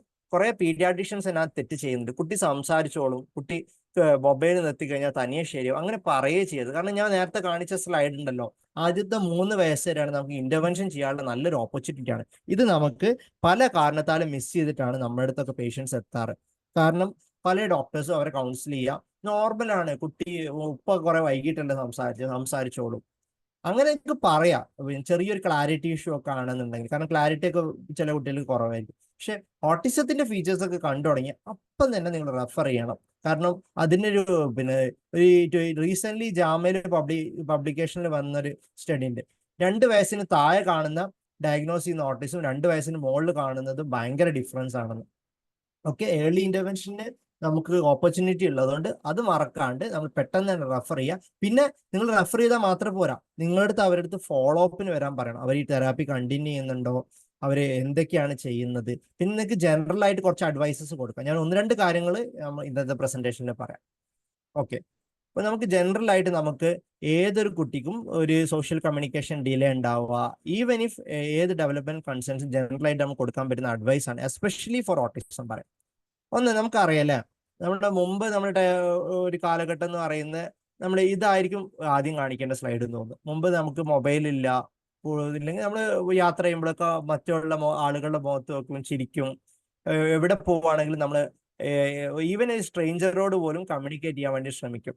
പക്ഷെ ഇപ്പോഴത്തെ ആളുകൾ എന്ന് പറയുന്നത് കൂടുതലും മൊബൈലിലായിരിക്കും, അവരുടേതായ ഒരു വേൾഡിൽ എൻഗേജ് ചെയ്യാൻ ശ്രമിക്കുകയാണ്. അപ്പൊ നമ്മൾ നല്ലൊരു കാര്യത്തിന് വേണ്ടിയാണ് ഈ മൊബൈലും ടെക്നോളജിയൊക്കെ വന്നത്. പക്ഷെ അത് മനുഷ്യന് ഒരുപാട് പ്രശ്നങ്ങൾ സൃഷ്ടിച്ചിട്ട്, എസ്പെഷ്യലി കോവിഡ് കഴിയുമ്പോൾ ഈ സ്ക്രീൻ ടൈം കാരണമാണ്. വെർച്വൽ ഓട്ടിസം എന്ന് പറയുന്നത് സൂഡോ ടേം ആണ്, എങ്കിലും കുട്ടികളുടെ ഓട്ടിസം നന്നായിട്ട് കൂടുന്നതായിട്ട് കണ്ടിട്ടുണ്ട്. മെയിൻ വില്ലൻ എന്താ? TV, mobile. എന്താണ് മൊബൈല് അല്ലെങ്കിൽ ടി വി ഉപയോഗിക്കുന്ന റെക്കമെൻഡേഷൻ എന്ന് പറയും, സ്ക്രീൻ ടൈം എന്ന് പറയും. രണ്ട് according to American Academy of Pediatrics and Indian academy of Pediatrics, less than 2 ഇയേഴ്സിൽ നിർബന്ധമായിട്ടും 0 സ്ക്രീൻ ടൈമാണ് നമ്മൾ പറയാം. 2 ഇയേഴ്സിന് ശേഷം ഒരു ലിമിറ്റ് ചെയ്ത് ഒരു ഹാഫ് ആൻ അവറിൽ താഴെ നമുക്ക് വെക്കാം. പക്ഷെ അത് നമ്മൾ ജോയിന്റ് ആയിട്ടുള്ള ഷെയർഡ് ആയിട്ടുള്ള ഒരു എൻഗേജ്മെന്റ് ആയിരിക്കണം സ്ക്രീൻ ടൈം. ഓക്കെ, ഇത് ലോകത്തിലെ ഏറ്റവും ചെറിയ കഥ എന്ന് പറയുന്നത്.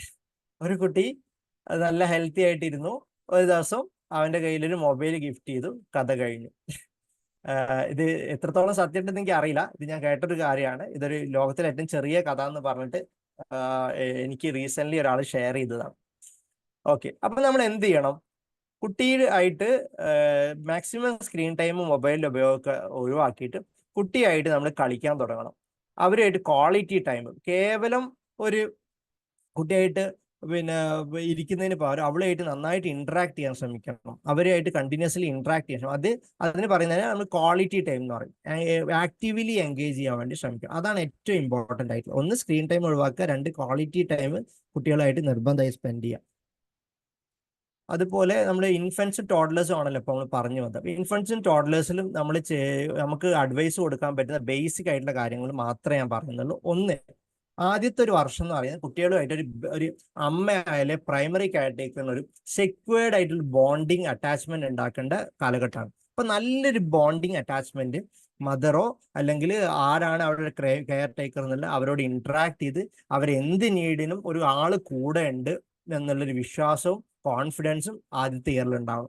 ആദ്യത്തെ ഇയറിൽ ഫോം ചെയ്യുന്ന ഈ സെക്യൂർഡ് അറ്റാച്ച്മെന്റ് വെച്ചിട്ടായിരിക്കണം രണ്ടാമത്തെ വർഷത്തിൽ അവർ ലോകത്തിന് എക്സ്പ്ലോർ ചെയ്യേണ്ടത്. അവർ ഇൻഡിപെൻഡന്റ് ആവേണ്ട കാലമാണല്ലോ രണ്ടാമത്തെ വർഷം. കുട്ടിയെ ഇടയ്ക്കിടയ്ക്ക് കയ്യിലെടുക്കുക, നന്നായിട്ട് മുഖത്ത് നോക്കി സംസാരിക്കുക, നല്ല ഫേഷ്യൽ എക്സ്പ്രഷൻ യൂസ് ചെയ്യുക. അതേപോലെ കുട്ടികൾക്ക് 4 മാസം മുതലേ പുസ്തകങ്ങൾ വായിച്ചു കൊടുക്കുക. അതേപോലെ മൊബൈൽ TV 0 ടൈം, ഫീഡിങ്ങിന്റെ സമയത്ത് പോലും കൊടുക്കാണ്ടിരിക്കുക. ടോഡ്ലർ ആകുമ്പോൾ എന്താ, നമുക്ക് മലയാളികൾക്ക് പൊതുവേ ഉള്ളൊരു, മലയാളികൾ എന്നല്ല മൊത്തം ഇന്ത്യൻസിന് എടുക്കും, മലയാളം എപ്പോഴും നമ്മൾ അവരെ നമ്മുടെ ഒരു കൂടെ തന്നെ നിർത്താൻ വേണ്ടി ശ്രമിക്കും. അവരെ മെല്ലെ മെല്ലെ 2ാം വർഷം ഇൻഡിപെൻഡന്റ് ആക്കാനുള്ള ശ്രമങ്ങൾ തരും. നമ്മളൊരു സെക്യൂർഡ് അറ്റാച്ച്മെന്റ് ഫോം ചെയ്ത് സെക്യൂർഡ് ബേസ് ആയി കഴിഞ്ഞാൽ അവരെ മെല്ലെ മെല്ലെ ടോയ്ലറ്റ് ട്രെയിനിങ്, ബ്രഷിങ്, ക്ലീനിങ്, അവരെ തനിയെ തന്നെ ഇൻഡിപെൻഡന്റ് ആക്കാനുള്ള ശ്രമങ്ങൾ സ്റ്റാർട്ട് ചെയ്യണം. പിന്നെ അവരെ കൂടെ ഇരുന്ന് സോഷ്യൽ ഗെയിംസ് ഓപ്പർച്യൂണിറ്റീസ് ഉണ്ടാവുക. നമ്മൾ കാണിച്ച പോലെ പീക്കബോ, പല പല ഹൈഡ് ആൻഡ് സീക്ക്, പല പല കളികളിൽ ഒളിച്ചു കളി എന്നൊക്കെ പറയുന്ന കളികൾ കളിക്കാൻ പറ്റും. പിന്നെ കുട്ടികൾക്ക് മറ്റുള്ള കുട്ടികളെ ഇന്ററാക്ട് ചെയ്യാനുള്ള അവസരം നിർബന്ധമായിട്ടുണ്ടാവണം. അടുത്തുള്ള കുട്ടികൾ അങ്ങനെ കളിക്കാനൊന്നും ഇല്ലെങ്കിൽ ഒരു പ്ലേ സ്കൂളിൽ ഒരു ഹാഫ് ആൻ അവറോ 1 hour ഒക്കെ സ്പെൻഡ് ചെയ്യുന്നതിന് കുഴപ്പമില്ല. കുട്ടികൾ ഇന്ററാക്ട് ചെയ്യാൻ വേണ്ടി മാത്രം, പഠിപ്പിക്കാൻ വേണ്ടിയിട്ടാവരുത്. ഓക്കെ, പിന്നെ പരമാവധി മൊബൈലിന്റെ യൂസ് 2 വയസ്സ് വരെ നിർത്തുക. പിന്നെ ഉപയോഗിക്കാണ്ടിരിക്കുക. 2 വയസ്സ് കഴിഞ്ഞിട്ട് ഒരു റെഗുലേറ്റഡ് ആയ സ്ക്രീൻ ടൈം നമുക്ക് പറ്റും. ഓക്കെ, അപ്പോൾ ഇത്രത്തോളമാണ് ഞാൻ പറയാൻ ഉദ്ദേശിച്ചിരുന്നത്. ഇതിന്റെ ടേക്ക് ഹോം മെസ്സേജ് എന്ന് പറയുന്നത്, നമ്മൾ അറ്റ്ലീസ്റ്റ് ഈ 3 വിസിറ്റിലും നമ്മൾ നിർബന്ധമായിട്ടും കുട്ടിയുടെ ഡെവലപ്മെന്റൽ സർവൈലൻസ് നടത്തിയാൽ നല്ലതായിരിക്കും. അതാണ് നമ്മൾ അതിന്റെ റെസ്പോൺസിബിൾ പേഴ്സൺ ആയിട്ട് മാറിക്കഴിഞ്ഞാൽ കുട്ടികളെ നമുക്ക് ഒരുപാട് ഡെവലപ്മെന്റ് ഡിലേന്ന് പ്രിവെന്റ് ചെയ്യാൻ പറ്റും. ഓക്കെ, ഇത്രത്തോളം ഞാൻ പറയാൻ ഉദ്ദേശിച്ചിട്ടുള്ളൂ. ഇനി നിങ്ങൾക്ക് ഓപ്പൺ ആയിട്ട് എന്ത് ഡൗട്ട്സ് വേണമെങ്കിലും ചോദിക്കാം. കുറഞ്ഞ സമയം കൂടി ഒന്ന് ഓപ്പൺ ആയിട്ട് നോക്കാം. ഡെവലപ്മെന്റ് ഡിലേ ആവോ അല്ലെങ്കിൽ ഡെവലപ്മെന്റ് അസസ്മെന്റ് റിലേറ്റ് ചെയ്തിട്ടുള്ള ഡൗട്ട് നിങ്ങൾക്ക് ചോദിക്കാം. ഒരു 10 മിനിറ്റ്, ഒരു 5-10 മിനിറ്റ് നമുക്ക് ക്വസ്റ്റ്യൻ ആൻസർ സെഷൻ ആയിട്ട് വെയിറ്റ് ചെയ്യാം. ആരെങ്കിലും ചോദ്യം ചോദിക്കാൻ ചോദിക്കാം ഓപ്പൺ ആയിട്ട്. നേരത്തെ For 5 പറഞ്ഞില്ലേ minutes we can wait for a question Q&A session.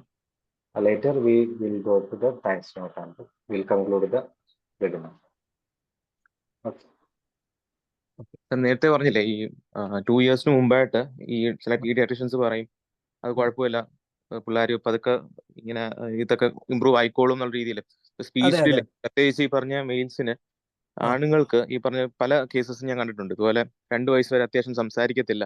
അപ്പം ഒരു പീഡിയാട്രിഷ്യനെ കാണുമ്പോൾ പറയും അത് കുഴപ്പമില്ല, അത് കൂടുതലും ഈ പറഞ്ഞു മിക്കതും ഇപ്പം ഫാമിലീസ്, ചെറിയ ഫാമിലീസ് ആണ്, ഇപ്പം വർക്കിംഗ് ആയിട്ടുള്ള ആൾക്കാരായിരിക്കും പാരന്റ്സ് ആയിട്ടുണ്ടാവും. അപ്പം കൂടുതലും ഈ ഒരു ഡേ കെയറിലോ അല്ലെ അങ്ങനെ എന്തെങ്കിലും സെറ്റപ്പിന് പകരം ചിലപ്പോൾ ഒരു വീട്ടിലൊരു സ്ത്രീയെ നിർത്തിയിട്ട് പോകുന്നൊരു കണ്ടീഷൻ ആയിരിക്കും. അപ്പൊ അധികമായിട്ടും ഈ സോഷ്യൽ ഇതില്ലാത്തത് കൊണ്ടാണ് ഇങ്ങനെ സംഭവിക്കുന്നതെന്ന് പറഞ്ഞിട്ട് അത് തന്നെ മാറിക്കോളും എന്നുള്ള രീതിയിൽ പീഡിയാട്രിഷ്യൻസ് പറയുന്നത് കണ്ടിട്ടുണ്ട്. അപ്പൊ അതിനെ പറ്റിയിട്ട് ഈ സ്പീച്ച് ഡിലേ പറ്റിയിട്ട് ഈ 2 വയസ്സിന് താഴെയുള്ള മെയിൽസിന് അതിനെ പറ്റിയിട്ടൊന്ന് സാർ പറയാമോ? തീർച്ചയായിട്ടും. നമ്മൾ പിന്നെ മൊത്തം പോപ്പുലേഷൻ എടുക്കുകയാണെങ്കിൽ ബോയ്സിൽ സ്പീച്ച് ഡിലേ അല്ലെങ്കിൽ ലേറ്റ് സ്പീക്കേഴ്സ് എന്ന് പറഞ്ഞ ഗ്രൂപ്പ് ഉണ്ട് കേട്ടോ. അത് ഇല്ലാന്ന് പറയാൻ പറ്റില്ല. കാരണം നമ്മൾ അങ്ങനെ ഒരു ഗ്രൂപ്പ് നമ്മൾ കാണാറുണ്ട്. പക്ഷെ നമുക്ക് ചെയ്യാൻ പറ്റുന്ന സിമ്പിൾ ആയിട്ട് കുറച്ച് കാര്യങ്ങളുണ്ട്. എപ്പോഴും നിങ്ങൾ റെഫർ ചെയ്യണമെന്ന് ഞാൻ പറയുന്നില്ല ഒരു സ്പീച്ച് ഡിലേ. ഞാൻ നേരത്തെ പറഞ്ഞ ഓട്ടിസത്തിന്റെ സയൻസ്, പിന്നെ കുട്ടി മുഖത്തേക്ക് നോക്കുന്നുണ്ട്, ഐ കോണ്ടാക്ട്, നല്ല ഐ കോണ്ടാക്ട് ഉണ്ട്, സംസാരം കുറവാണെങ്കിൽ ജസ്റ്റേഴ്സ് നന്നായിട്ട് യൂസ് ചെയ്യുന്നുണ്ട്. ഭക്ഷണം വേണമെങ്കിൽ ഇങ്ങനെ ഹൈഫൈ, ടാറ്റ എന്തെങ്കിലും ഉണ്ടെങ്കിൽ ചൂണ്ടിക്കാണിക്കുന്നുണ്ട്. പിന്നെ മിനിമലി ഒരു വെർബൽ, ഒരു പിന്നെ 2 വയസ്സായിട്ട് അമ്മ അച്ഛൻ എന്ന് പറയുന്നുണ്ടെങ്കിൽ നമുക്ക് എന്ത് ചെയ്യാം, അവർ general speech delay, isolated speech delay എന്നൊക്കെ പറയും. ഞാൻ കഴിഞ്ഞ വർഷം ഒരു സ്റ്റഡി ആയിരുന്നു നടത്തിയത്, ഡെവലപ്മെന്റൽ ലാംഗ്വേജ് ഡിസോർഡർ. ആ സ്റ്റഡി ഇപ്പം കണ്ടിന്യൂ ചെയ്യുന്നുണ്ട്. ഇന്ത്യയിലെ ഫസ്റ്റ് സ്റ്റഡിയാണ് ഡെവലപ്മെന്റ് ലാംഗ്വേജ് ഡിസോർഡറിൽ. അപ്പോൾ അതിന്റെ കൺക്ലൂഷനിലേക്ക് എത്തിയിട്ടില്ല. ഇത്തരം കുട്ടികളിൽ ഓവർ ടൈമിൽ മാറ്റങ്ങൾ വരുന്നുണ്ട്. പക്ഷേ എന്ത് പ്രൊവൈഡ് ചെയ്യണം, ഈ ഒരു എൻവിറോൺമെന്റിന് ഒരു ചേഞ്ച് വേണം.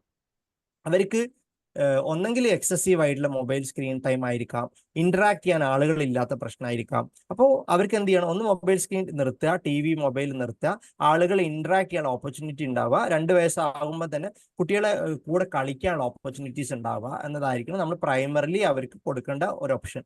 ഇനി അതല്ല, സയൻസ് ഓഫ് ഓട്ടിസം നിങ്ങൾക്ക് ചെറിയ രീതിയിൽ ഡൗട്ട്ഫുൾ ആണെങ്കിൽ നിങ്ങൾ റെഫർ ചെയ്യായിരിക്കും ഏറ്റവും ബെസ്റ്റ്.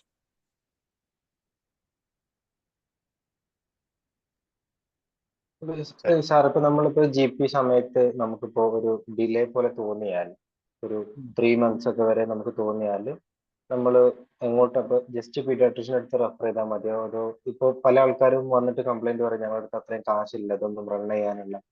അത് കുറച്ചും കൂടെ പ്രായം കഴിഞ്ഞിട്ടാണ് ഞാൻ കണ്ടിട്ടുള്ളത്, ഒരു 4-5 വയസ്സൊക്കെ ആകുമ്പോൾ വലിയ ആക്റ്റീവ് അല്ലെങ്കിൽ. അപ്പൊ അങ്ങനെയാണ് നമുക്കിപ്പോ പ്രൈവറ്റ് ആയിട്ടും ഗവൺമെന്റ് ആയിട്ടും ഇപ്പൊ കോഴിക്കോട്, ഇപ്പൊ അല്ലെങ്കിൽ എറണാകുളം, ഇങ്ങനെ തിരുവനന്തപുരം 3 സൈഡിലും നമുക്കൊന്ന് റെഫർ ചെയ്യാൻ പറ്റുന്ന ഒരു സെന്ററുകളെ ഒന്നുകൂടെ നല്ല ബെറ്റർ, ഒരു ജസ്റ്റ് ഒരു പീഡിയാട്രിഷ്യന്റെ അപ്പുറത്ത് ഒന്നുകൂടെ ബെറ്റർ കെയർ കിട്ടുന്ന സെന്ററുകൾ എന്തെങ്കിലും സജസ്റ്റ് ചെയ്യാനുണ്ടോ? ഓക്കെ, ആ ഒരു ക്വസ്റ്റ്യൻ സത്യം വരികയാണെങ്കിൽ കംപ്ലീറ്റ് ആയിട്ട് എനിക്ക് ആൻസർ ചെയ്യാൻ പറ്റില്ല. കാരണം ഞാന് സോറി, ഇതിന്റെ സ്ക്രീൻ പോയിട്ടുണ്ടാ? ഇപ്പൊ ഇപ്പൊ കാണാം. ഇപ്പൊ എനിക്ക് സാറിന്റെ ഫസ്റ്റ് സ്ലൈഡാണ് ഇപ്പൊ കാണുന്നത്. കാണുന്നുണ്ട്. ഓക്കെ, ഡെവലപ്മെന്റ് കുഴപ്പമില്ല സർവേ. കുഴപ്പമില്ല, ഞാൻ ജസ്റ്റ് പറഞ്ഞു.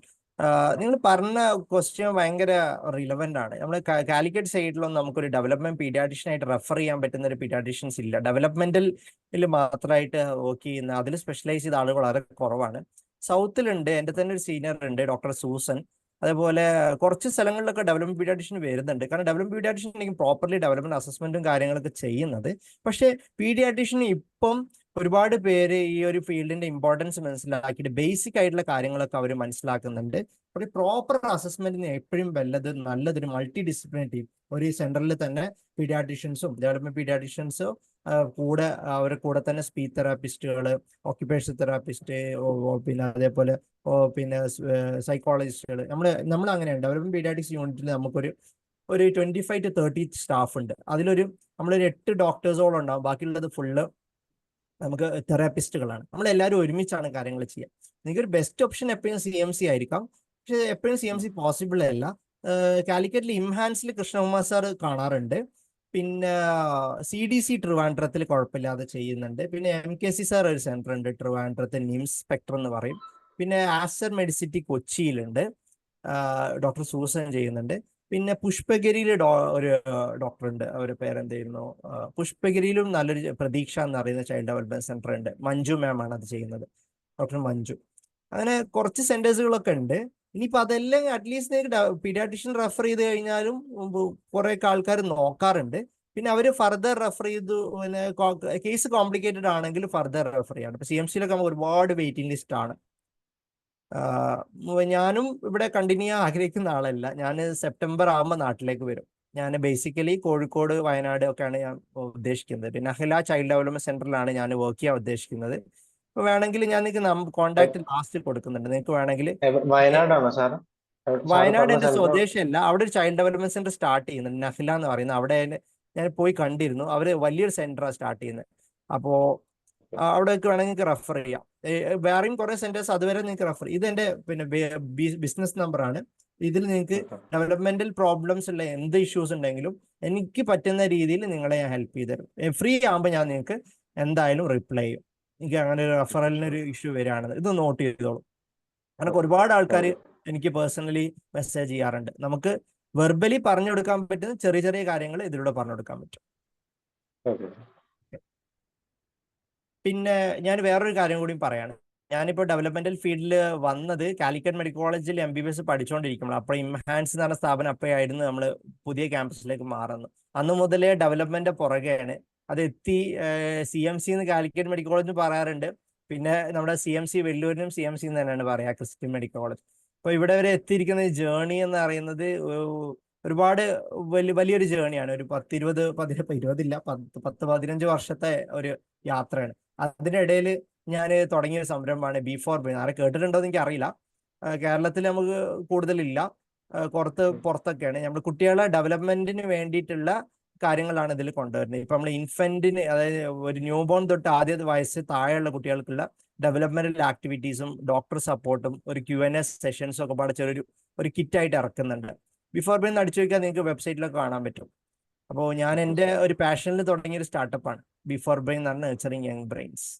അപ്പം നിങ്ങൾക്ക് വെബ്സൈറ്റിൽ തന്നെ കാണാൻ പറ്റും. പിന്നെ എൻ്റെ നമ്പറിൽ കോൺടാക്ട് ചെയ്ത് കഴിഞ്ഞാൽ നിങ്ങൾക്ക് എന്തെങ്കിലും ഇഷ്യൂസ് ഉണ്ടെങ്കിൽ നിങ്ങൾക്ക് പറഞ്ഞുതരാൻ പറ്റും. ഡെവലപ്മെന്റിന് വേണ്ടിയിട്ടുള്ള കുറച്ച് ടോയ്സും വേണ്ട കാര്യങ്ങൾ, പിന്നെ കുട്ടികളെ സപ്പോർട്ട് ചെയ്യാനുള്ള ആക്ടിവിറ്റീസ്, പിന്നെ പാരൻസിന് ഒരുപാട് കൺസേൺസ് ഉണ്ടാവും. അതൊക്കെ നേരത്തെ അഡ്രസ്സ് ചെയ്യാമെന്ന് മാത്രമേ ഞാൻ ഉദ്ദേശിക്കുന്നുള്ളൂ. എൻ്റെ പാഷനിൽ തുടങ്ങിയതാണ്. ഒരുപാട് ആൾ ഏറ്റെടുത്തിട്ടുണ്ട്. കഴിഞ്ഞ വർഷത്തെ നമ്മൾ കേരള സ്റ്റാർട്ടപ്പ് മിഷൻ അവാർഡൊക്കെ കിട്ടിയിട്ടുണ്ട്. നിങ്ങൾക്ക് ഓൺട്രപ്രണേഴ്സ് ആണോ നിങ്ങളൊക്കെ? അതില് നമ്മളൊക്കെ ഒരു ബിസിനസ്മാൻ എന്നുള്ള ലെവലിലാണ് പൊതുവെ നിൽക്കുന്ന ഒരു ക്ലിനിക്ക്, ആ ലെവലിലാണ് എല്ലാവരും ഉള്ളത്. ആണല്ലേ? ഒരു സ്റ്റാർട്ടപ്പ് ഓണ്ടർപ്രണർ എന്നുള്ള ലെവലിലൊക്കെ എത്തിയിട്ടില്ല. ആഗ്രഹമുണ്ട് എല്ലാവർക്കും, പക്ഷെ എത്തിയിട്ടില്ല. എനിക്ക് സത്യം പറയാൻ എൻ്റെ ഫ്രണ്ട് ഉണ്ട്, അവനാണ് ഇതിന്റെ എല്ലാം ഹാൻഡിൽ ചെയ്യുന്നത്. എനിക്ക് ബിസിനസ് സൈഡ് അറിഞ്ഞൂടാ, ഞാൻ ബിസിനസ് എക്സ്പേർട്ട് ഒന്നല്ല. പക്ഷെ നമുക്ക് നമ്മൾ ആരും അല്ല സാർ, എല്ലാവരും ഡോക്ടേഴ്സ് അല്ലേ, പഠിച്ചു മാത്രമേ നമുക്ക് പരിചയമുള്ളൂ. ഇപ്പൊ നമ്മൾ ഇറങ്ങിക്കഴിഞ്ഞാൽ നമുക്ക് ഏത് ഫീൽഡിലേക്ക് എത്താൻ പറ്റുട്ടോ. എനിക്കിപ്പോ കഴിഞ്ഞ വർഷത്തെ കേരള സ്റ്റാർട്ടപ്പ് മിഷനിലെ സ്കെയിൽ അപ്പ് അവാർഡൊക്കെ കിട്ടി നമുക്ക്. പിന്നെ ബെസ്റ്റ് സ്റ്റാർട്ടപ്പ് ഓഫ് ഇന്ത്യയിലെ വൺ ഓഫ് ദി സ്റ്റാർട്ടപ്പ് ആയിട്ട് നമ്മളിത് തിരഞ്ഞെടുത്തിട്ടുണ്ട്. നമുക്ക് മോർ ദാൻ 50,000 കസ്റ്റമേഴ്സ് ഉണ്ട്. ഇൻസ്റ്റാഗ്രാം പേജിൽ 75,000 ഫോളോവേഴ്സ് ഉണ്ട്. ഒരു ഓപ്പർച്യൂണിറ്റി ആണ്. നമ്മുടെ ഡോക്ടർ എന്ന് പറയുന്ന കൂടെ തന്നെ ഒരു സൈഡ് ഇൻകം കൂടി വേണ്ട ഒരു അവസ്ഥയാണ്. പഠിക്കുന്ന കൂടെ നമുക്ക് പലപ്പോഴും ഡോക്ടർ എന്ന് പറയുമ്പോൾ സ്വന്തമായിട്ട് ക്ലിനിക്ക് ചെയ്യുന്ന ആളുകളുണ്ട്. അത് അങ്ങനെ ഒരു ഇൻകം ആക്കാം, അല്ലെങ്കിൽ നിങ്ങൾക്കും ചെയ്യാം. ഓണ്ടർപ്രണർ ആവുന്നതിന് അത്ര വലിയ ഡോക്ടേഴ്സിനായിട്ട് ഓണ്ടർപ്രണർഷിപ്പിന് വേണ്ടി കുറെ ഫേംസ് ഒക്കെ ഉണ്ട് കേട്ടോ. അങ്ങനെയൊക്കെ ഞാൻ കേട്ടിട്ടുണ്ട്, എന്റെ ഫ്രണ്ടൊക്കെ ചെയ്യുന്നുണ്ട് അങ്ങനെ.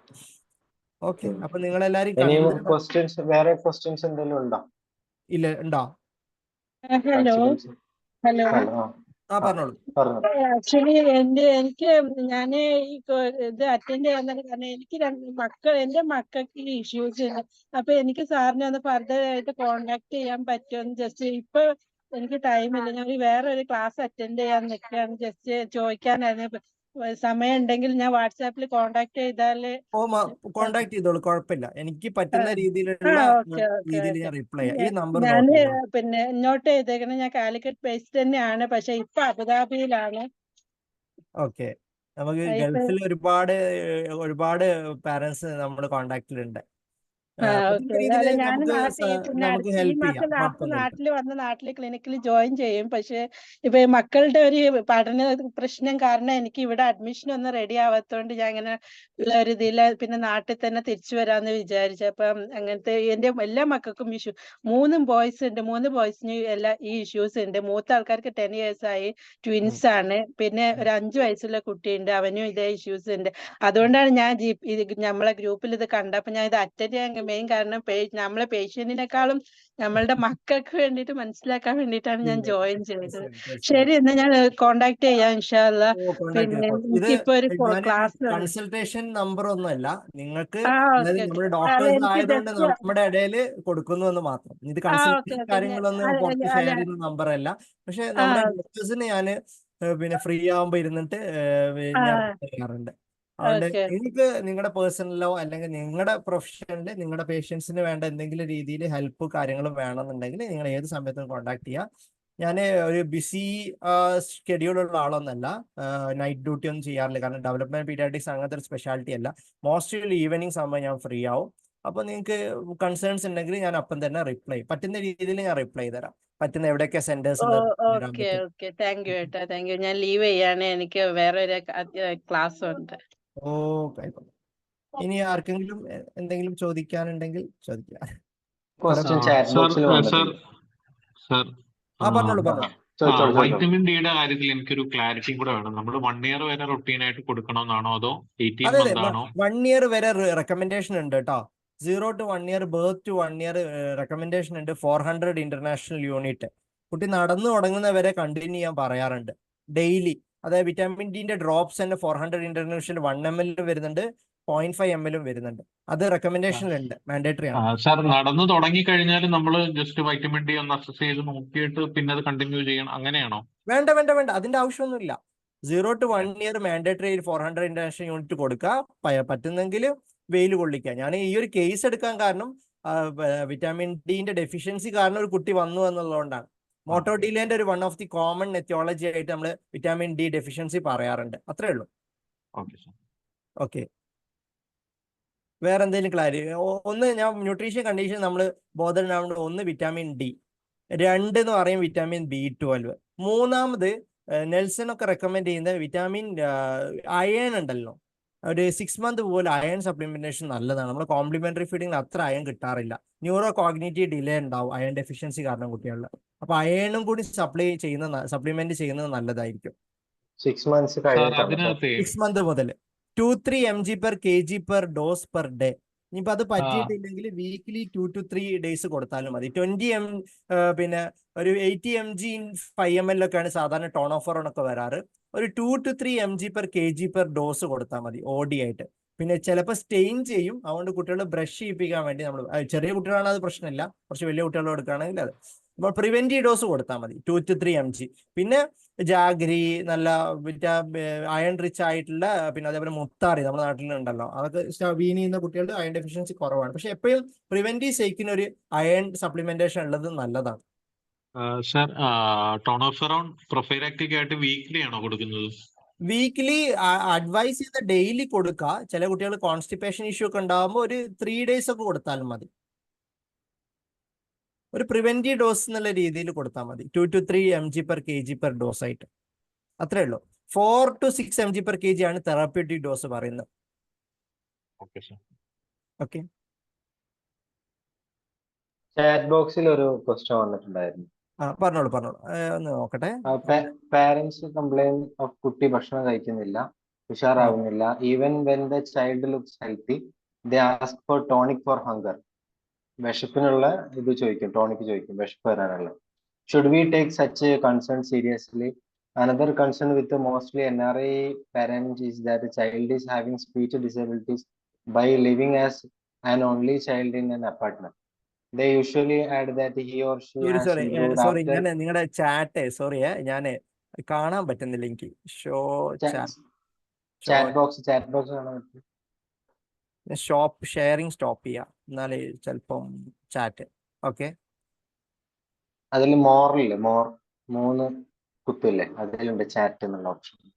ഒരു സോറി, പാർട്ടിസിപ്പൻസ് ചാറ്റ്. കിട്ടി. പാരന്റ് കംപ്ലൈന്റ് ഓഫ് കുട്ടി ഭക്ഷണം കഴിക്കുന്നില്ല, ഉഷാറാവുന്നില്ല, even when the child healthy. അങ്ങനെയുള്ള കേസിൽ they are ask for tonic for. അങ്ങനെയുള്ള കുട്ടി നമ്മൾ ട്രീറ്റ് ചെയ്യേണ്ട ആവശ്യമില്ല. കാരണം കുട്ടി ഹെൽത്തി ആണ്, അവരുടെ ഗ്രോത്ത് എന്താ, പിന്നെ നോർമൽ ഗ്രോത്ത് എക്സ്പ്ലെയിൻ ചെയ്ത് കൊടുത്താൽ മതി, ട്രീറ്റ് ചെയ്യേണ്ട ആവശ്യമില്ല. അതെപ്പോഴും പിന്നെ ഇടയ്ക്കൊരു കുട്ടികൾക്ക് ഇങ്ങനെ കാണാറുണ്ട് കേട്ടോ, ഒരു കുറഞ്ഞ സമയത്ത് കുട്ടി കഴിക്കില്ല, പിന്നെ തനിയെ ശരിയാവും, അത് കാണാറുണ്ട്. നമ്മൾക്ക് സീരിയസ് ആയിട്ട് എടുക്കേണ്ട ആവശ്യമില്ല. പിന്നെ another concern with most NRI parents, child is having speech disabilities by living only in child in apartment. They usually add that they have improved by coming back from home from their grandparents. Will such improve ചെയ്യുന്നുണ്ടെങ്കിൽ നമുക്ക് concern ഇല്ല. Improve ചെയ്യുന്നില്ല, ഏറ്റവും important monitor ചെയ്യാണ്. നേരത്തെ പറഞ്ഞ പോലെ നിങ്ങൾ കുറച്ച് ടിപ്സ് ഒക്കെ പറഞ്ഞു കൊടുത്ത് നിങ്ങൾ അവർ മോണിറ്റർ ചെയ്യാം, എങ്ങനെ ഇംപ്രൂവ് ചെയ്യുന്നുണ്ടോ. ഒരു 1 to 2 month നിങ്ങൾക്ക് മോണിറ്റർ ചെയ്യുന്നതിന് കുഴപ്പമില്ല. പിന്നെ MCAT നിങ്ങൾക്ക് വേണമെങ്കിൽ ഉണ്ടല്ലോ, MCAT ഞാൻ നേരത്തെ കാണിച്ചില്ലേ, അത് നിങ്ങൾക്ക് വേണമെങ്കിൽ റിപ്പീറ്റ് ചെയ്ത് നോക്കാം. അപ്പൊ അതേ പാരാമീറ്റേഴ്സ് ഇമ്പ്രൂവ് ആയിട്ടുണ്ടെങ്കിൽ നമുക്ക് ഒരു ഡോക്ടറെയും കാണിക്കണ്ട. MCAT വെച്ചിട്ട് തന്നെ നിങ്ങൾക്ക് ഫോളോ അപ്പ് ചെയ്യാൻ പറ്റും. ഞാൻ MCAT നിങ്ങൾക്ക് ഷെയർ ചെയ്ത് തരാം. ഓക്കെ, ഇനി വേറെ എന്തെങ്കിലും ഉണ്ടോ? പാരസ് കഴിഞ്ഞെന്ന് തോന്നുന്നില്ല അത്. ഓക്കെ, അത്രേ ഉള്ളൂ തോന്നുന്നു. Okay, thank you. ഓക്കെ, അപ്പോൾ നമുക്ക് കഴിഞ്ഞെന്ന് തോന്നുന്നു, നമുക്ക് ലീവ് ചെയ്യാം അല്ലേ? ഓൾമോസ്റ്റ് ക്വസ്റ്റ്യൻസ് ഒക്കെ കഴിഞ്ഞു തോന്നുന്നു. ഓക്കെ, ഇനി നമുക്കൊരു താങ്ക്സ് നോട്ട് പറയുന്ന സെഷനിലേക്ക് കടക്കുന്നത്. Sure sure. അത് ഭയങ്കര യൂസ്ഫുൾ ആയിട്ടുള്ള സെഷൻ ആയിരുന്നു. It was very useful. നമ്മൾ മിക്ക ആൾക്കാർ ഇതില് ഡോക്ടറായിട്ടല്ല, മിക്കവാറും എൻ്റെ ഒരു ഇതിൽ എല്ലാവരും കേട്ടത് പാരന്റ് ആയിട്ടാണ്. കാരണം ഇതിലുള്ള എല്ലാവരും ന്യൂ പാരന്റ്സ് ആണ് കൂടുതൽ നമ്മുടെ ഇതിലുള്ള. അപ്പൊ എനിക്ക് തോന്നുന്ന മിക്കവരും ഒരു പാരന്റ് ആയിട്ടാണ് ഈ സെഷൻ അറ്റൻഡ് ചെയ്തത്. It was very useful session. നമ്മൾ കുറച്ച് ഡിലേ ആയതുകൊണ്ട് തോന്നുന്നു പാർട്ടിസിപ്പേഷൻ കമ്പാരിറ്റീവ്ലി കുറവാണ്. സ്റ്റിൽ ഓക്കെ, മിസ് ചെയ്തവർക്ക് വല്ലാത്തൊരു മിസ്സാണ്. നമ്മൾ ഗ്രൂപ്പിൽ 1-2 വട്ടം പറഞ്ഞു, എന്നാലും പാർട്ടിസിപ്പേഷൻ അങ്ങനെ കൂട്ടിയിട്ടില്ല. But in future we hopeful that we will get more participants in future CMAs. So and സാറിന്റെ session was very wonderful, very useful for. നമുക്ക് ചില കാര്യങ്ങളൊക്കെ ഈ ഒബ്ജക്റ്റ് പെർമനൻസ് ഒന്നും എനിക്ക് എന്താന്ന് മനസ്സിലായിട്ടില്ല. ഞാൻ എത്രയും കാലം വായിച്ചിട്ടൊന്നും ഇത് എന്താന്ന് മനസ്സിലായിട്ടില്ല. അപ്പൊ അതൊക്കെ നല്ല രീതിയിൽ എക്സ്പ്ലെയിൻ ചെയ്തു.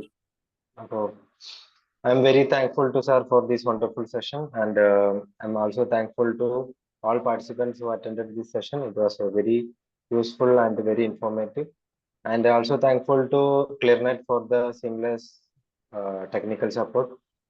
It's almost 2 hours right now, so still it was there was no delay.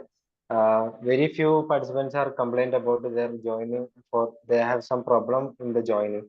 But in the second attempt it was okay. So in future we don't have that kind of problem. We're expecting that, like. So thank you once again, Dr. Shafi. ഞാൻ സാറിന്റെ ഇതൊന്നും ആദ്യം ഇൻട്രോഡക്ടറിൽ സാറിന്റെ qualification ഒക്കെ പറയാൻ വിട്ടുപോയി. Sorry for that. Okay. It's okay. No issues. Okay. Thanks a lot for attending. Okay, thank you. Okay, thank you so much, sir. Thank you all the participants. Thank you. നമുക്ക് GP academic വിങ്ങിന്റെ ഭാഗമായിട്ട് ഇനിയും ഇതുപോലത്തെ sessions conduct ചെയ്യണം in future. So if we want any pediatric related topic, we will contact you, sir. Okay.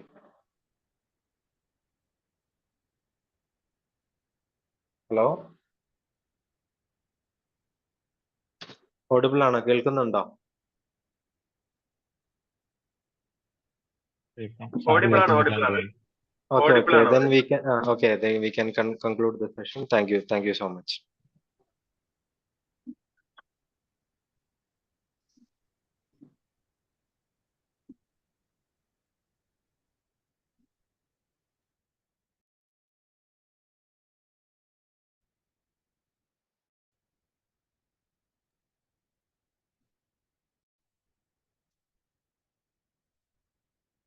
Hello, Monalisa, am I audible now? Hello?